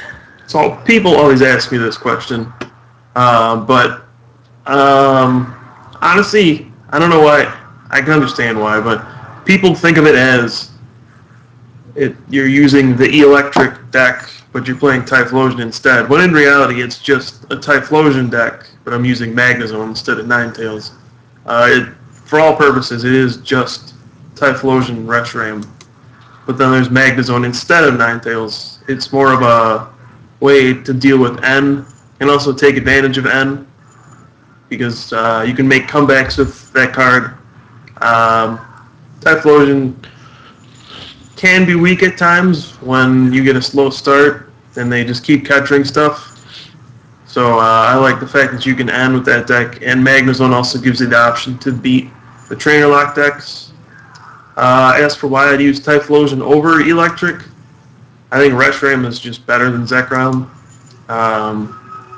It's a really strong card, and Typhlosion gives you a lot of options. Just the self-damage, even though it can be a bad thing, it actually gives you a lot of options in terms of outrage, even against weird situations like your Cleffa stays asleep. You can knock it out or something like that. You can knock it out to avoid giving your opponent twins. Even Flare Destroy is a very solid attack, and it's got 148 points. It's a lot harder to catch her out of Typhlosion and trap it, like people do with Electric. So I think that's the biggest downfall of Electric, and that's what scares me out of running the card.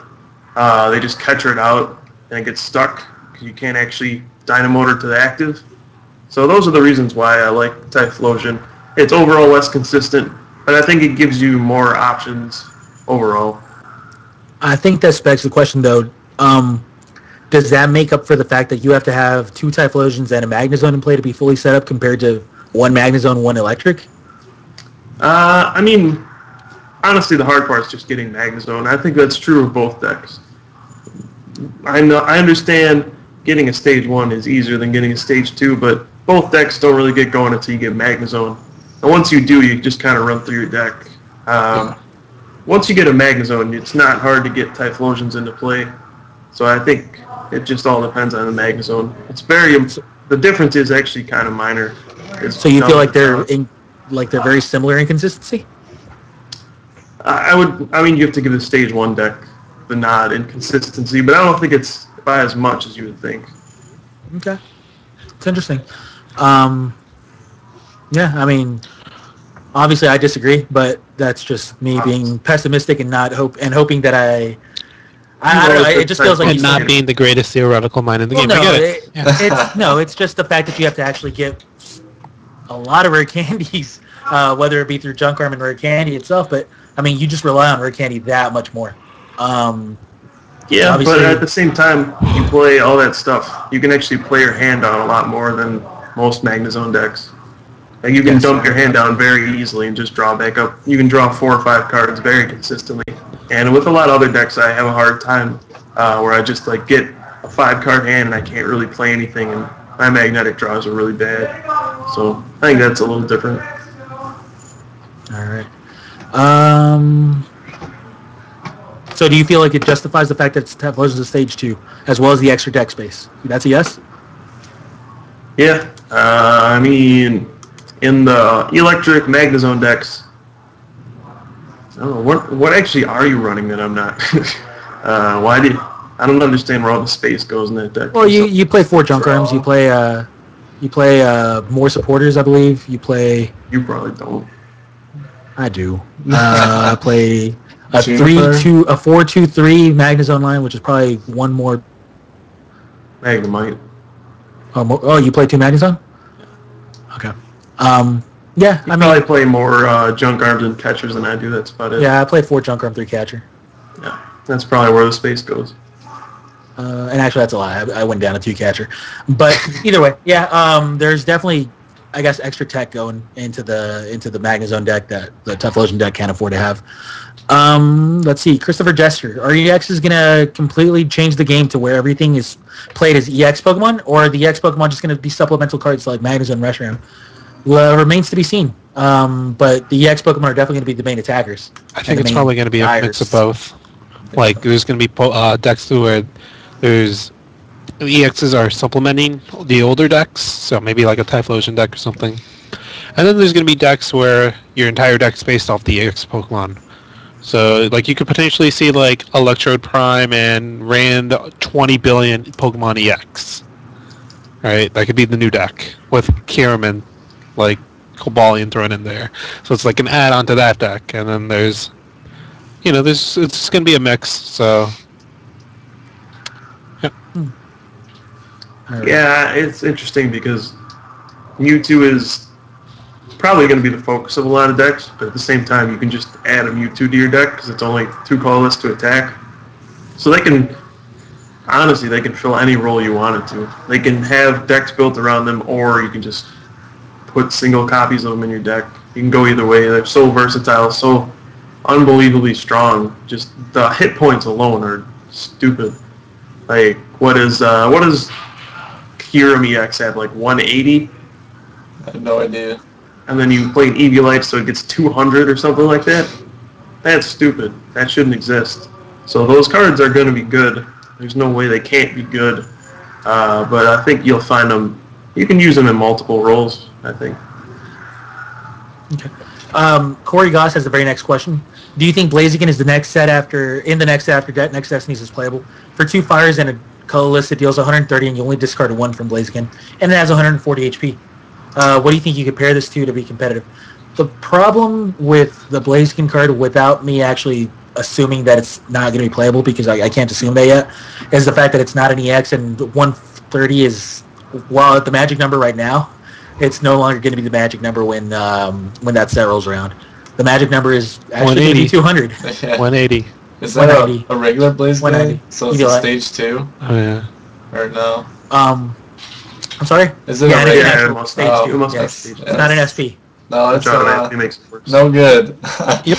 But next set, Magnezone is still going to be amazing because Magnezone one-shots Mewtwo, and that's 2 prizes for 4 energy, which is actually a really fair trade. Yeah, but it's not always that easy to get 4 energy. Hey, man. Well, it is. I'm just telling you the solution. Thunderdome, right? How to get there. We'll just take that road together. Alright. So yeah, unfortunately, if Blaziken was legal right now, it would actually be really good. See how good it would be.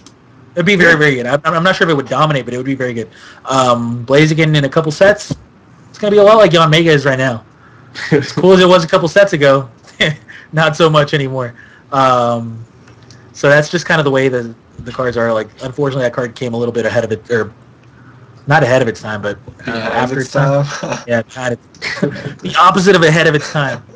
All right, let's see here. All right, Ian Asplund again asks, I'm interested in knowing how you guys think Mewtwo EX is going to be played. By that I mean, will it be paired with how? What will it be paired with? How will it be best utilized? How do you counter it, etc.? That's a bit early for this, but I'm still curious. Kyle just answered that. We actually answered that like right before we asked that. I asked that question.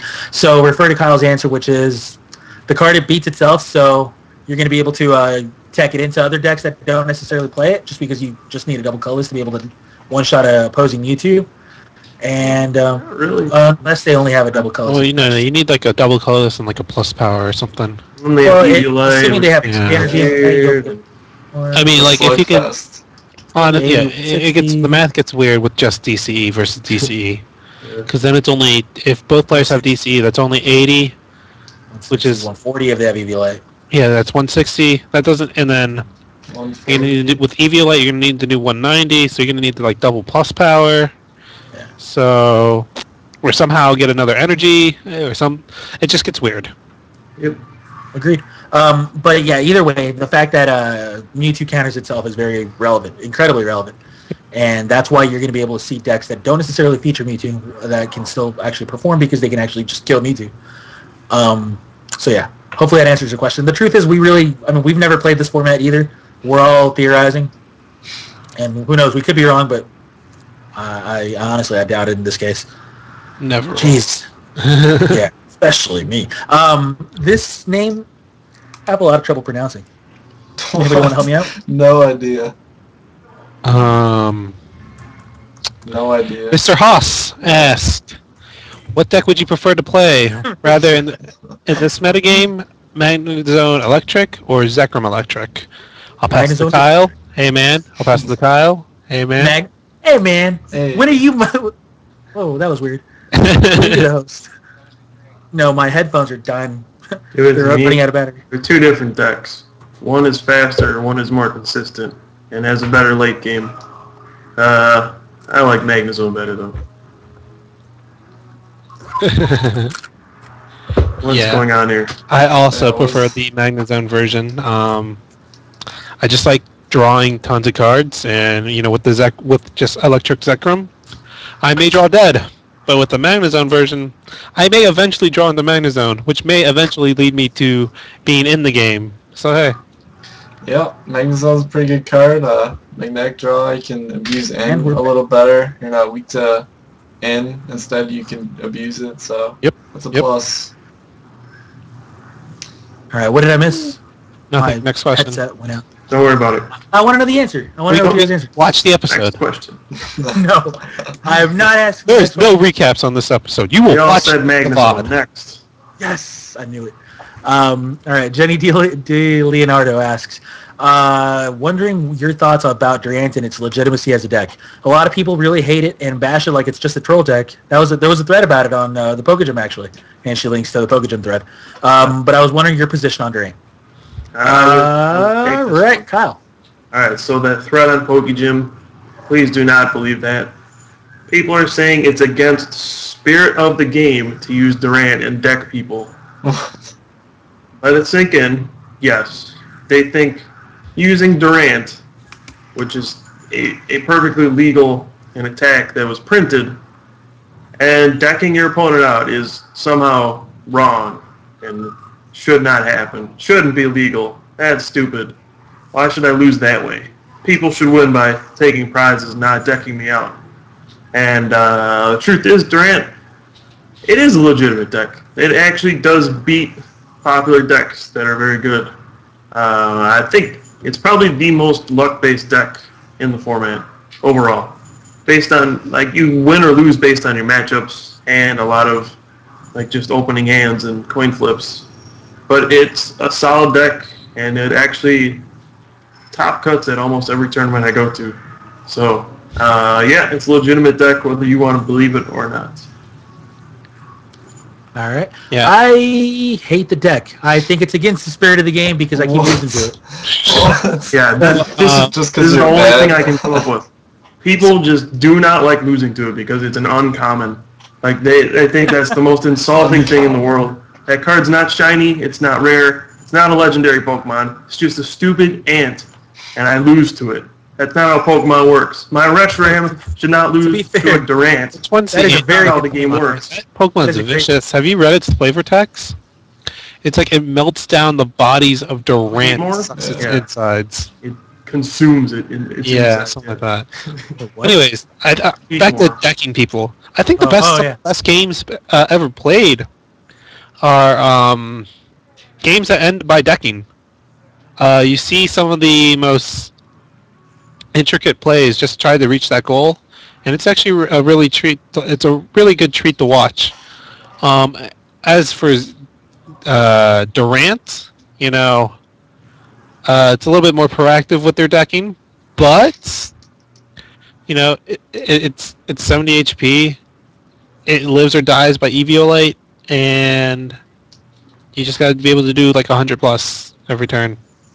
So there's decks that beat it. And honestly, if your field is infested with Durant, well, maybe you should stop playing the Trainer Lock deck. I think Durant's pretty good. It's a complicated. Actually, Durant's actually a pretty good deck, and I have a losing record against that stupid deck.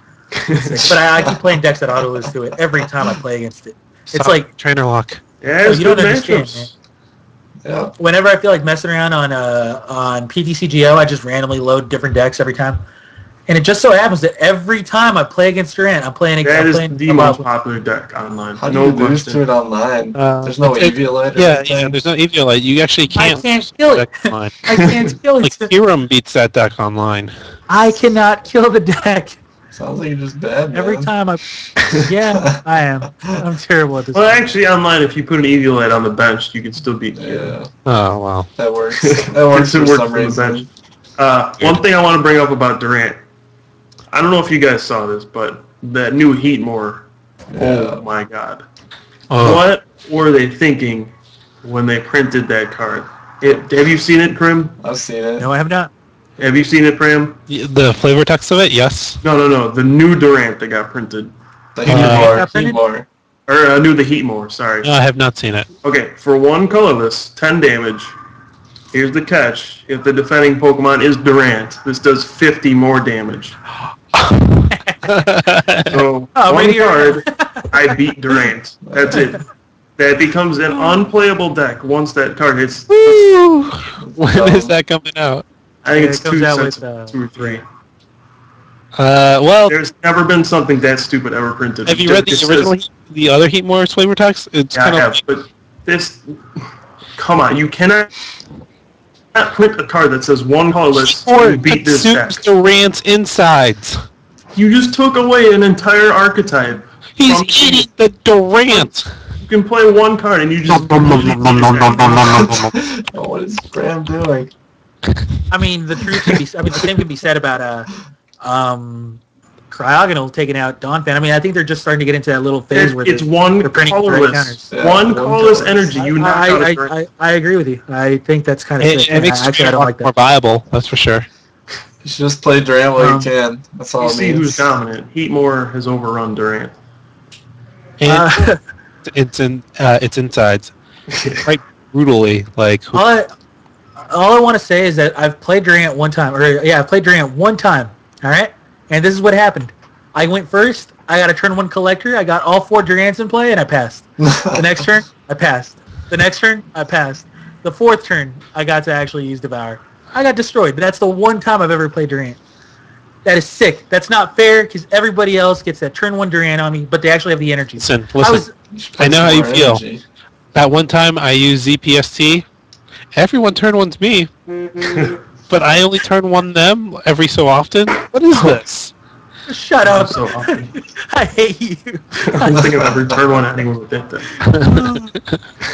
That's your bad beat story? I could only turn 1 them every once in a while?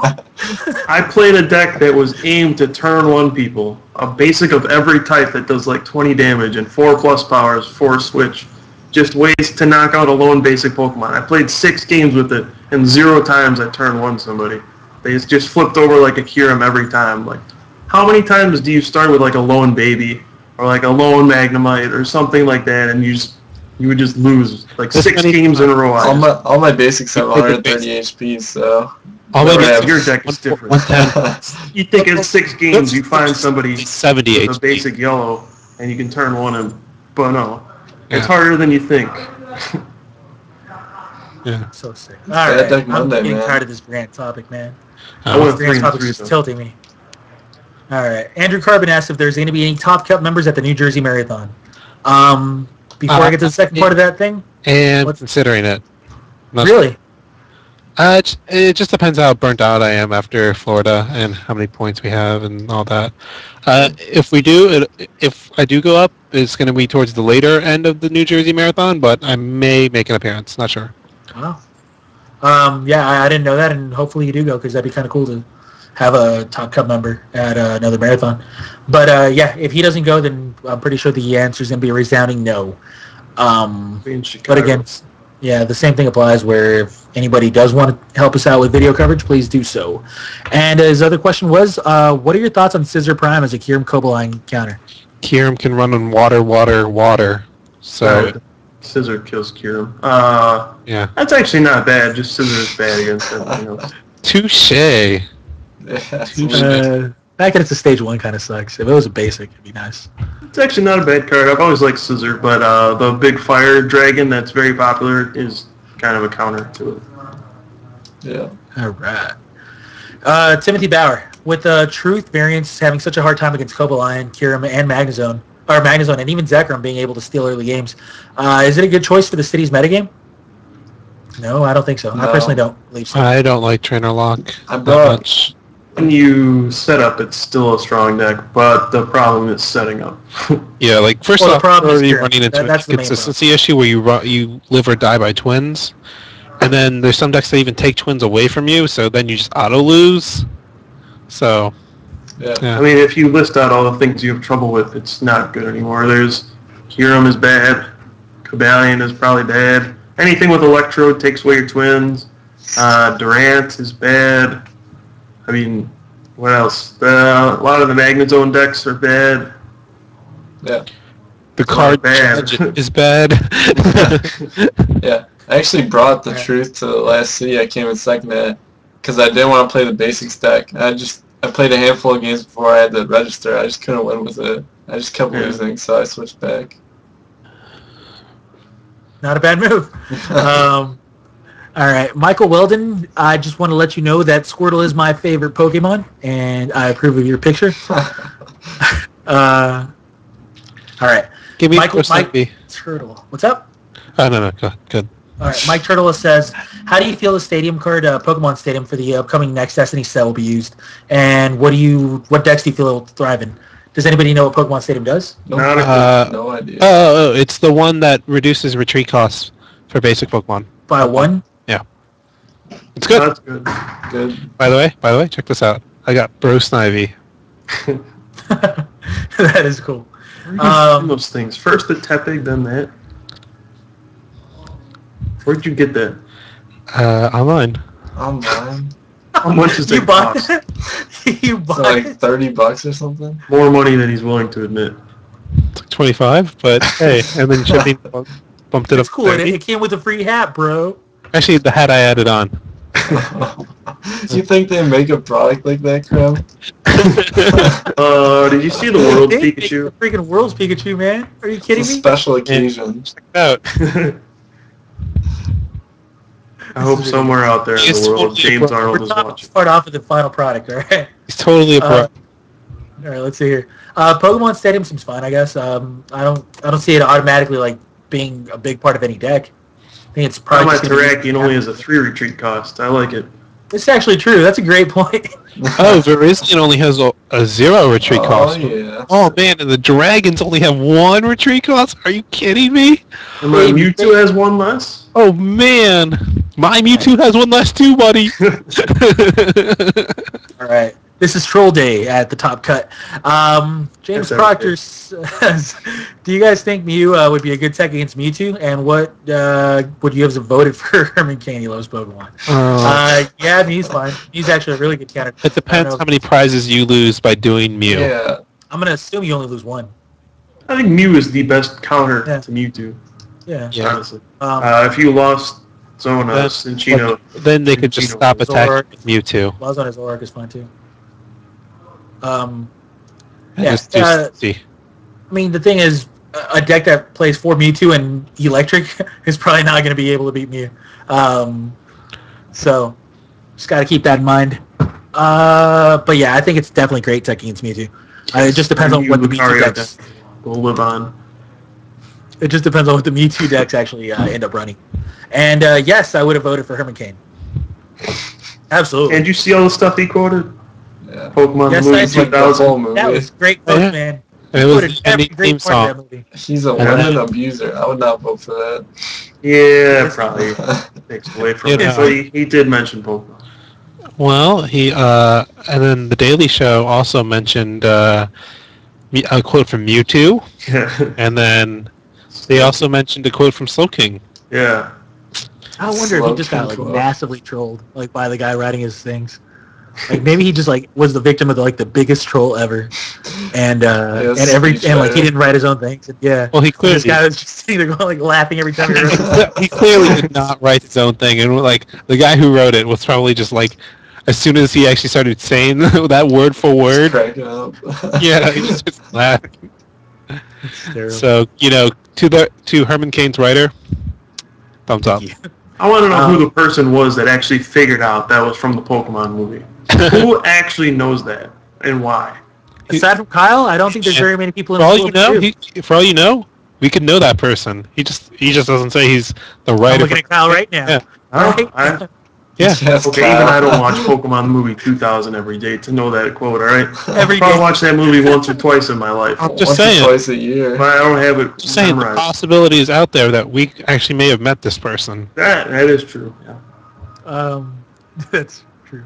And you know what? And House even mentioned Arceus. We didn't mention that earlier. That's kind of cool, man. I think Pokemon's getting global exposure. Well, it's like it's already reached the point where everyone knows. Like you can't. There's been people in the world who's been born. I had no idea what an Arceus was. All right, none whatsoever. What? And I wasn't playing when the card It was like last year. I've never seen an Arceus in my life, man. There are like 10 different Arceus cards. You had to have seen one. I'm sure I have, but I didn't. I mean, I probably didn't notice it just because it was never playable. It was like a tier. It was a deck at some point. Was it playable? It was a playable deck. It was like All right. tiers. Give me the definition of two. playable in your eyes. Tier 2. It was tier 2. It actually did. It was competitive. Not the greatest deck. SP was always the better option, but it was like a step below it. Couple steps, but yeah. One Fair step. enough, but yeah. All right. The point is, Pokemon's getting recognition. We love that. Oh yeah. Love the exposure. It's great. Jason Patrick Anicherico asks, what do you guys think about the Hall of Fame or Palace Rules format that Japan's trying out? If you haven't heard of it, here's a link, and you guys are more than welcome to click on the link. I have heard of it. I don't remember the exact details of the Palace Rules, but I remember it being like really funky, and I know that it's from a really, really old set non. I think it might have been DP on Diamond Pearl. No idea. Yeah, I know what it's like. You have a certain amount of points you can use, and Exactly. the stronger use the a card is, the Claydol more points it takes. And Claydol and itself was like the big combo that they had, like using their points. yeah, there's cards like the super popular cards that were way too strong. There's like a restriction on which ones you can use. There's like Claydol, Azelf, and then like Crobat G, Poketurn, Machamp. There's like a limit on how many you can use. So you can't just like play 4 Crobat, 4 Poketurn, 4 Uxie, and do that again. But it's like that format without all that stupid stuff. What ended up dominating, believe it or not, was actually a Gothitelle deck. The Gothitelle ended up playing Reuniclus as well, I believe, and it used the Azelf level X and Claydol. You have the Azelf level X, makes your Gothitelle not weak, and hey, look, I have draw power with Claydol. I'm on cloud down here. Probably even use Moonlight. Yeah, the deck absolutely dominated. It took the top 3 spots, I believe, and then they ended up messing around with the rules for the next part, and they made Azelf be a 3-star card. It actually ended up being that strong in that format. Well, so the nice thing about that type of format is you can adjust the format as decks get big. So like if you notice, we misvalued that card. We'll just up the value of it. Simple. Yeah. But yeah, I approve of them trying out new formats. I always will, unless the format's bad. Yep. I like the fact that we'd be able to play more than one format if it ever actually came in. Like, you don't necessarily have to stick to Palace Rules only and like forget about our current format. You can actually have multiple formats throughout a season. It just increases skill. So I hope that they do actually bring those rules out. It would definitely be interesting to play. Seems awesome. All right, let's see. We have more questions, and the other one was from Andrew Carbon. With Gothitelle Reuniclus dropping in popularity, do you hear him? Do you see Mew Prime dropping? What are your thoughts on Mew Prime? It's a versatile card. I like it, but its HP is so low that it can be risky. Yeah, I think it's pretty safe to say that Mew became very popular because of Gothitelle being so popular, and the fact that Gothitelle is pretty much extinct now means that Mew doesn't really have as much of a use anymore. I think it'll be resurgence and Gothitelle dying plus Eviolite equals Mew got very bad. Mm-hmm. But Mew, I feel like it still might have a place in the format eventually, just not right now. When Mewtwo comes, Mew is a very niche card. It comes around when it can beat certain things in the metagame that get popular. I don't think it's a great, strong card on its own because it's so low HP, but it has juices. Exactly. My Mew decks don't do very well versus Durant, though. All right, Justin Sanchez says, how does Pram feel about trade-off? I knew you would read this one. But this is a fail troll because that is actually not what trade-off does. Trade-off puts the card under the deck, and Empoleon discards the No, it's not Empoleon. It's Musharna. Musharna? It's exactly trade-off. Is that a Pokemon? Oh, yeah, I see that. I saw that. It's a stage one. Yeah. Oh, well, it's terrible. Yeah, I don't know. You can see his demeanor changed very, very much after I told him. Like, what do you mean it's not employees? No, I'm just like, I don't even know what Mushana does other than trade off. It's a psychic Pokemon, my friend, and that's what matters. Yeah. Whatever. It's a psychic Pokemon that knows trade-off. All right. Kind of Drew troll tonight. He's got his smug little face on. He's like, I don't care about no trade-off. Yeah, hey, but you we all didn't know read the other comment, though. All right, fine, I'll read it. Yuta told me that it's a very strong reprint. Why would you read that? All right. Yuta ended up beating Pramela because of actually a Uxie level X. So to be fair, he didn't even use trade-off in that game. All right. Isaiah Middleton says, asks, have your thoughts on Chandelur's changed ever since the last time you guys discussed the deck? I think I became more of a fan. I always liked Chandelier. I just thought the idea of it is cool, and now people have been ironing out how to play it, and they're having success, and that's great. I think the deck's really cool and should be explored more. Okay. My opinion went from bad to good to I played against Kyurem decks and I'm back to bad. But the thing is, it's not. You do not have a way to knock out Kyurem, okay? You just have to slowly put damage on it, and then they just destroy you. I think it's playable. I don't think it's. It's playable. It's just Kyurem is a very bad matchup. Yeah. I would personally not play it. I don't think. And I think you have like a high reliance on Beach. So while Electrode Kyurem is remotely popular, I don't think the deck is great because of Kyurem. But I still think it's really cool. I'd like to see it do well, even if it may not win a tournament. Can't believe I'm agreeing with Pram here because I never do. But I agree all the time silently. I think you drink twice for that one. All right. I've gone this entire show without mentioning Dominion. Don't make me do it. All right, let's see here. Emily Ingalls says there's not nearly enough Sammy on tonight's show. Will you fix that for us? Don't do it, Kyle. No, he was like embarrassed about coming in. I don't know. He doesn't want to be in front of the camera. Can't stop his language. It's horrible. Yeah, that too. He's filthy mouth. He's a sailor, a British sailor. Yes, please. All right, let's see here. Mike Turtle asks, how do you feel about the Stadium Card Pokemon Center? And how will it be best played, and do you think it'll have a lot of usage? Did we say we already we answered this? We answered. We interpreted it incorrectly. Yeah. Oh, that's true. Michael Weldon says, what do you guys think about Super Rod? What deck does it fit best in? And do you think it should be in Thunderdome? It is in Thunderdome. It already is every deck.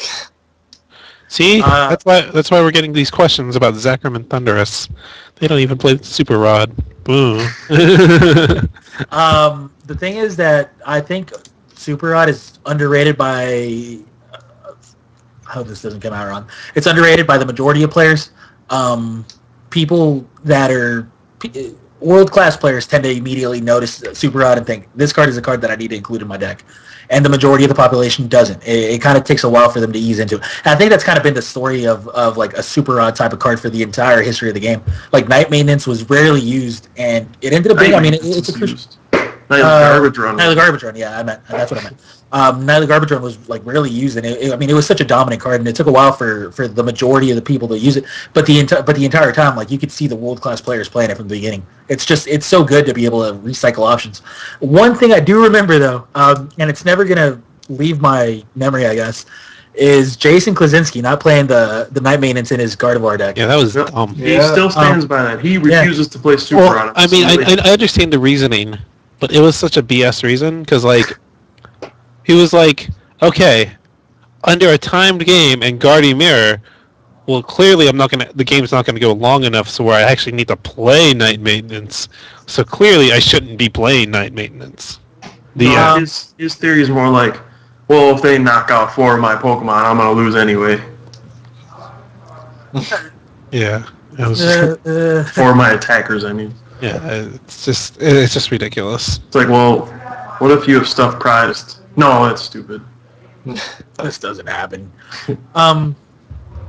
Yeah, I mean, not knocking on Jason. Obviously, you're at his house right now, but he does have some weird thoughts sometimes. Like I also can't erase the fact that he didn't play N from his limited deck.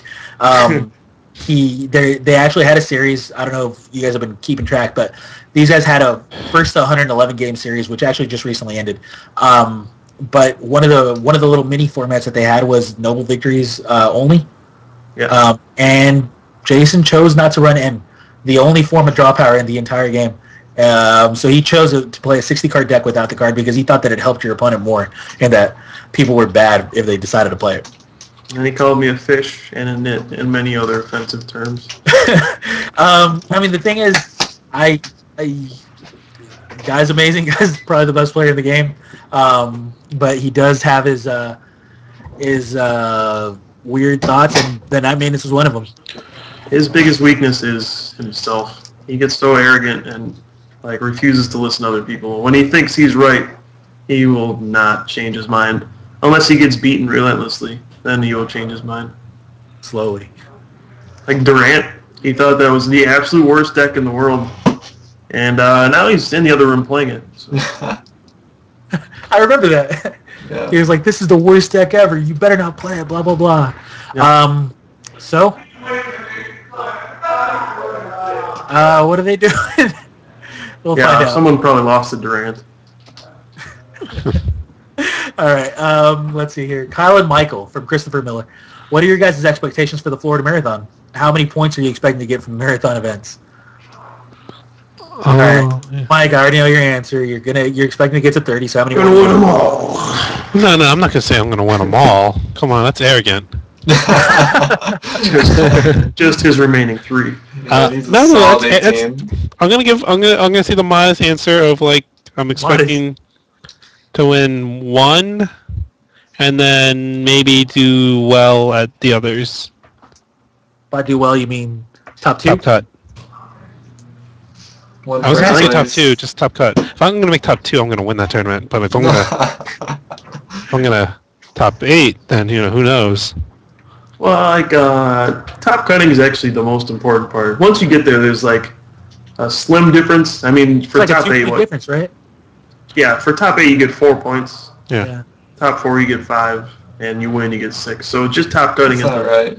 hard part. What is that? No, it's What like do you get for 6? top 8? It's like 3, 4, 5, 6. Is it? Yeah. 3 for top 8, 4 for top 4, 5 for top 2, and 6. Oh yeah, sorry, I missed the whole thing. But yeah, just top cutting is important. Just I think if you can do that, or if I can top cut like 3 of the tournaments, I'll be very happy. But yeah, my modest answer is I'm probably only gonna win maybe 1, but my expectations is much higher. So you're just being modest because you're in front of the camera. No, But in reality, you're expecting. I think I can take down like all of them, but at any given You mean time. your hopes but- are higher? You mean you hope to? You don't He won't expect to take down all of them. right? No, I mean like I think probably. You're gonna win 8 out of 7. Yeah, I mean I'm gonna be playing on that one on the road. The truth is out. I'll be texting my moves to people. It'll be great. I really hope people caught what he was saying. He said, "I'm giving you guys my modest answer, but I expect to do better. I expect to do better than win 1 tournament. I expect to win 2+. These are my expectations. These aren't his hopes, his dreams. No, he genuinely believes that he's gonna win 2 or more. He's just giving you guys a modest answer, even though he just took back the modesty by saying my expectations are much higher. They're not just higher. No, he's expecting to win 3+ because they're much higher. 3+? Why would I want to win 3+? I win 3 of them there. I just stop playing, or I just start playing ridiculous decks. He wins the first 3 and trucks himself That's home. Yeah. Then I'm just like, well, you know what? I guess it's time to bust out Durant. Is after if I ever get 3 wins, or it's like, what's another gimmicky deck? It's time to bust out Vanilla. It's like that. I'll be like, fly, yeah. Well, that's how Jason lost a couple games to me. He not very good at the heads thing. Yeah, I'm pretty bad at that too. All right. Skylar, now, what's the final record of the 111 show match series, Kyle? I don't know what the official record is. I came in with 43 wins, I think. I'm not sure how many he had. And I think I went 13-3, 13-4 or something like that. He ran very, very bad. Like, it was to the point where it's like, dude, start drawing better cards or something. I'm starting to feel bad. Like, these are not games you should lose. And like, there was one game versus Durant where he had like 7 crushing hammer flips to win the game, and he just flipped tails on all of them. He's just not good enough. Not good enough. Stop playing against amateurs, Kyle. Let's see here. I did an 111 an game echo, by the series way. versus you, it wouldn't finish for a year. Yeah. This is true. This is actually really true. I really do hear that echo. But the 111, I want to say that you were ahead by 10 plus games before you actually went to Florida. It was. I think it was like 46 or 43 to like 32. Yeah, something like that. So it ended up being like a 20 game blowout, which obviously is nowhere near indicative of skill levels there. That just means that one player got a. I don't know about that. I don't even know if you can call it lucky at that point. One player pulled a pram. One player pulled a pram. The other player did not. So that's what happened. One player won. The gimmick formats. That is pulling a pram, apparently. Yes. The gimmick formats were on my side. Yeah. For the modified, we were actually fairly even until I got here. And then I got lucky for 2 days. All I know is Alex Brousseau might owe me a soda. Let's see here. Isaiah Middleton says, so my understanding is that Electrode is such a risky card that none of you guys would consider using Cake in an actual tournament. You know, no, that's not true. That's not true. I'd actually considering that. Yeah, I'd actually consider the card in the deck. I'm not saying that I'm going to use it. I'm just saying that I think the deck is actually strong enough to be in consideration for playing in a couple tournaments in a marathon. For me, the format would have to shift so much into that deck's favor that it would be I played probably, man. I love Electrode. Not to play it. I played probably 7 or 8 games over the past 2 days with the deck, and I only have 1 loss. That was to Durant. So it's a strong deck. Historically, I've loved Electrode, and if I get to play it again at a tournament, then I'll be extremely happy. I'm like one of those guys that, like, if I see myself playing a Squirtle in the middle of a game in a tournament, in an actual major tournament, it'll be my day. I'll be so happy the rest of the day. I'll just and the same thing applies for Electrode and Executor. Those are the 3 cards that you would see me be very happy. I'm just kind of scared of that Arcana Zone, to be honest. I've never actually played I feel like it's very hard for me to lose if I draw a bunch of cards. So. Yeah, I don't like Electrode that much. I probably wouldn't play it. You guys heard that too, right? Yes. That's why I can't stop laughing. Oh, jeez. All right. Michael Weldon asks, do you guys think that in setup decks, especially ones with Magnezone, so Thunderdome and Typhlosion, that playing a couple twins is a good play? Since twinsing for Candy Zone can be a lot of times effectively win you the game. Before, Electrode kind of messes with that. I'm not a fan of playing a card like Twins when you're not getting guaranteed use out of it. Like, the fact that Twins was so good in Ross's deck was because people were not going to play around Twins. And nowadays they do, because, obviously they inevitably do with Electrode, and a lot of players still play a Bob-Bloom version. So I'm not a big fan of Twins, but, it's obviously a very good card. Thoughts? My thoughts are pretty much the same. I agree. All right. Twins got worse when Electrode got played. Mm-hmm. And finally, the very last question of the night comes from Carlos Duran Jr. Of course. Do you think you'll do well in Montclair? It is sitting for 100 plus people, and that's actually for me because that's a part of the SoCal Marathon. I better do well in Montclair. I would hope to do well in Montclair. These tournaments are going to be full. They're going to be packed every time. I expect the SoCal Marathon to have nearly 100 players at every event. So, I hope to do well. I guess I can't say I expect to because I'm not Pram a lot, but I hope to do well. That's right. And we'll see what happens. But yeah, I will be there, and I know you're going to be there, Carlos. So please say hi. Oh, jeez. Are we good? Yeah. Are we done? Are we actually done, guys? See, that's looks the like difference it. between you and me. I may not reach the expectation I'm putting for myself, but Yeah, like 10 wins at Dominion. that was more your expectation. I was just kind of along for the ride. The big That W. was okay. You can't even brag about that. Nobody knew what they were doing after like hour 5. You realize we sat there and played for 7 hours? It was 9 in the 7 morning hours. when I finished. You literally It might have been longer than 7. I don't even just know. stopped paying attention after Yeah, I just 4. like clicked and bought a card. Oh, You know how many wait. times I like clicked the wrong card? Yeah. We all did. All right, so this is what happened, real quick. Me and Pramoa decided to have a 10-game race. The first person to get to 10 games was officially the Dominion Master. And Kyle just so happened to ask us to play the game of about half an hour later. 9 hours later, or some ridiculous 7 hours later, we're all really tight in the race. I think Pram has 9 wins, and me and Kyle both have 7. 4 games later, because Kyle got to 8 wins. You're champion, baby. You're You guys champion. doubted me. I got to 8 though. Yeah, we put the over-under at Kyle getting 2 wins, and he got to 8. So it took so long. Pram had 9, and I had 10. You didn't expect that one. 27 games of Dominion straight. Like, we didn't take breaks. We were 27. hardcore about it. So yeah, that was impressive, and the greatest theoretical mind pulled off the victory. Hey man, the matters. victory was 10-9. It was a That's victory like barely nonetheless. winning. You like by this. Took 10 It's like, games off. you Of, won because you Michael. got lucky and clicked the card better than we did because we were so tired. I was literally so thinking, bad. why It was did I even go for this strategy? Like, a couple of games, I was just like, I was like, my deck is so bad. What happened? yeah. That was the worst feeling in the world. Like, every time we were in the middle of a long game, we were just like, oh no. Like, at one point, Kyle was about to like buy like the worst card in the deck just to end the game. He's like, I want. I did. I cursed myself to win the game or to lose the game. Yeah. Oh my god. All right. So that's our tale. We're all good friends. We all play competitively against each other at all times. And you guys will be getting plenty more tales of me whooping their butts at Dominion later on, I'm sure. For the top cut, we're going to say our goodbyes. I'm Crims, and I'll start.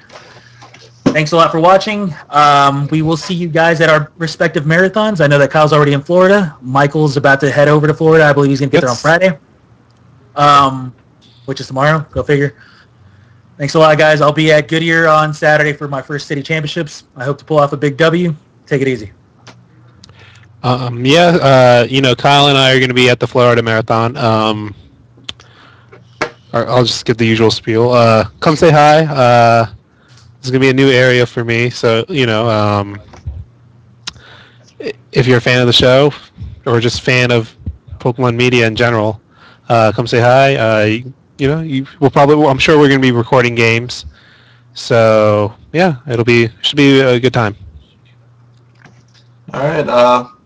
I put up a game on YouTube, or a match of Kyle's on YouTube today. Definitely putting up another one tomorrow, and I have 2 more to do, so they'll be coming up. I'm not going to a marathon, so that's my priorities right now, finishing all the games that I built up. And, yeah, thanks for watching. All right. And Kyle, take it away. Yeah, as these guys have been saying, we appreciate everybody who takes the time out of their day to just listen to us talk about Pokemon. If you're at the Florida Marathon, come say hi. I love meeting new people. That's part of the fun of Pokemon. So I'm actually pretty tired right now, so let's wrap this up. Thank you for watching, everybody. Please follow us on Twitter, TopGoodPokemon, and like us on Facebook, which is facebook.com/TopGoodPokemon. We're just a couple guys trying to grow the game, and we love it. And hopefully you can join us on our ride there. So thanks for watching. I don't know if we'll be here next week with holidays coming up and all that, but We'll be we'll in let you know. Florida next week. Yeah, that too. But yeah, other than that, thanks for watching and have a good night. Take care, everybody. See ya. See ya. That's 2 weeks, actually.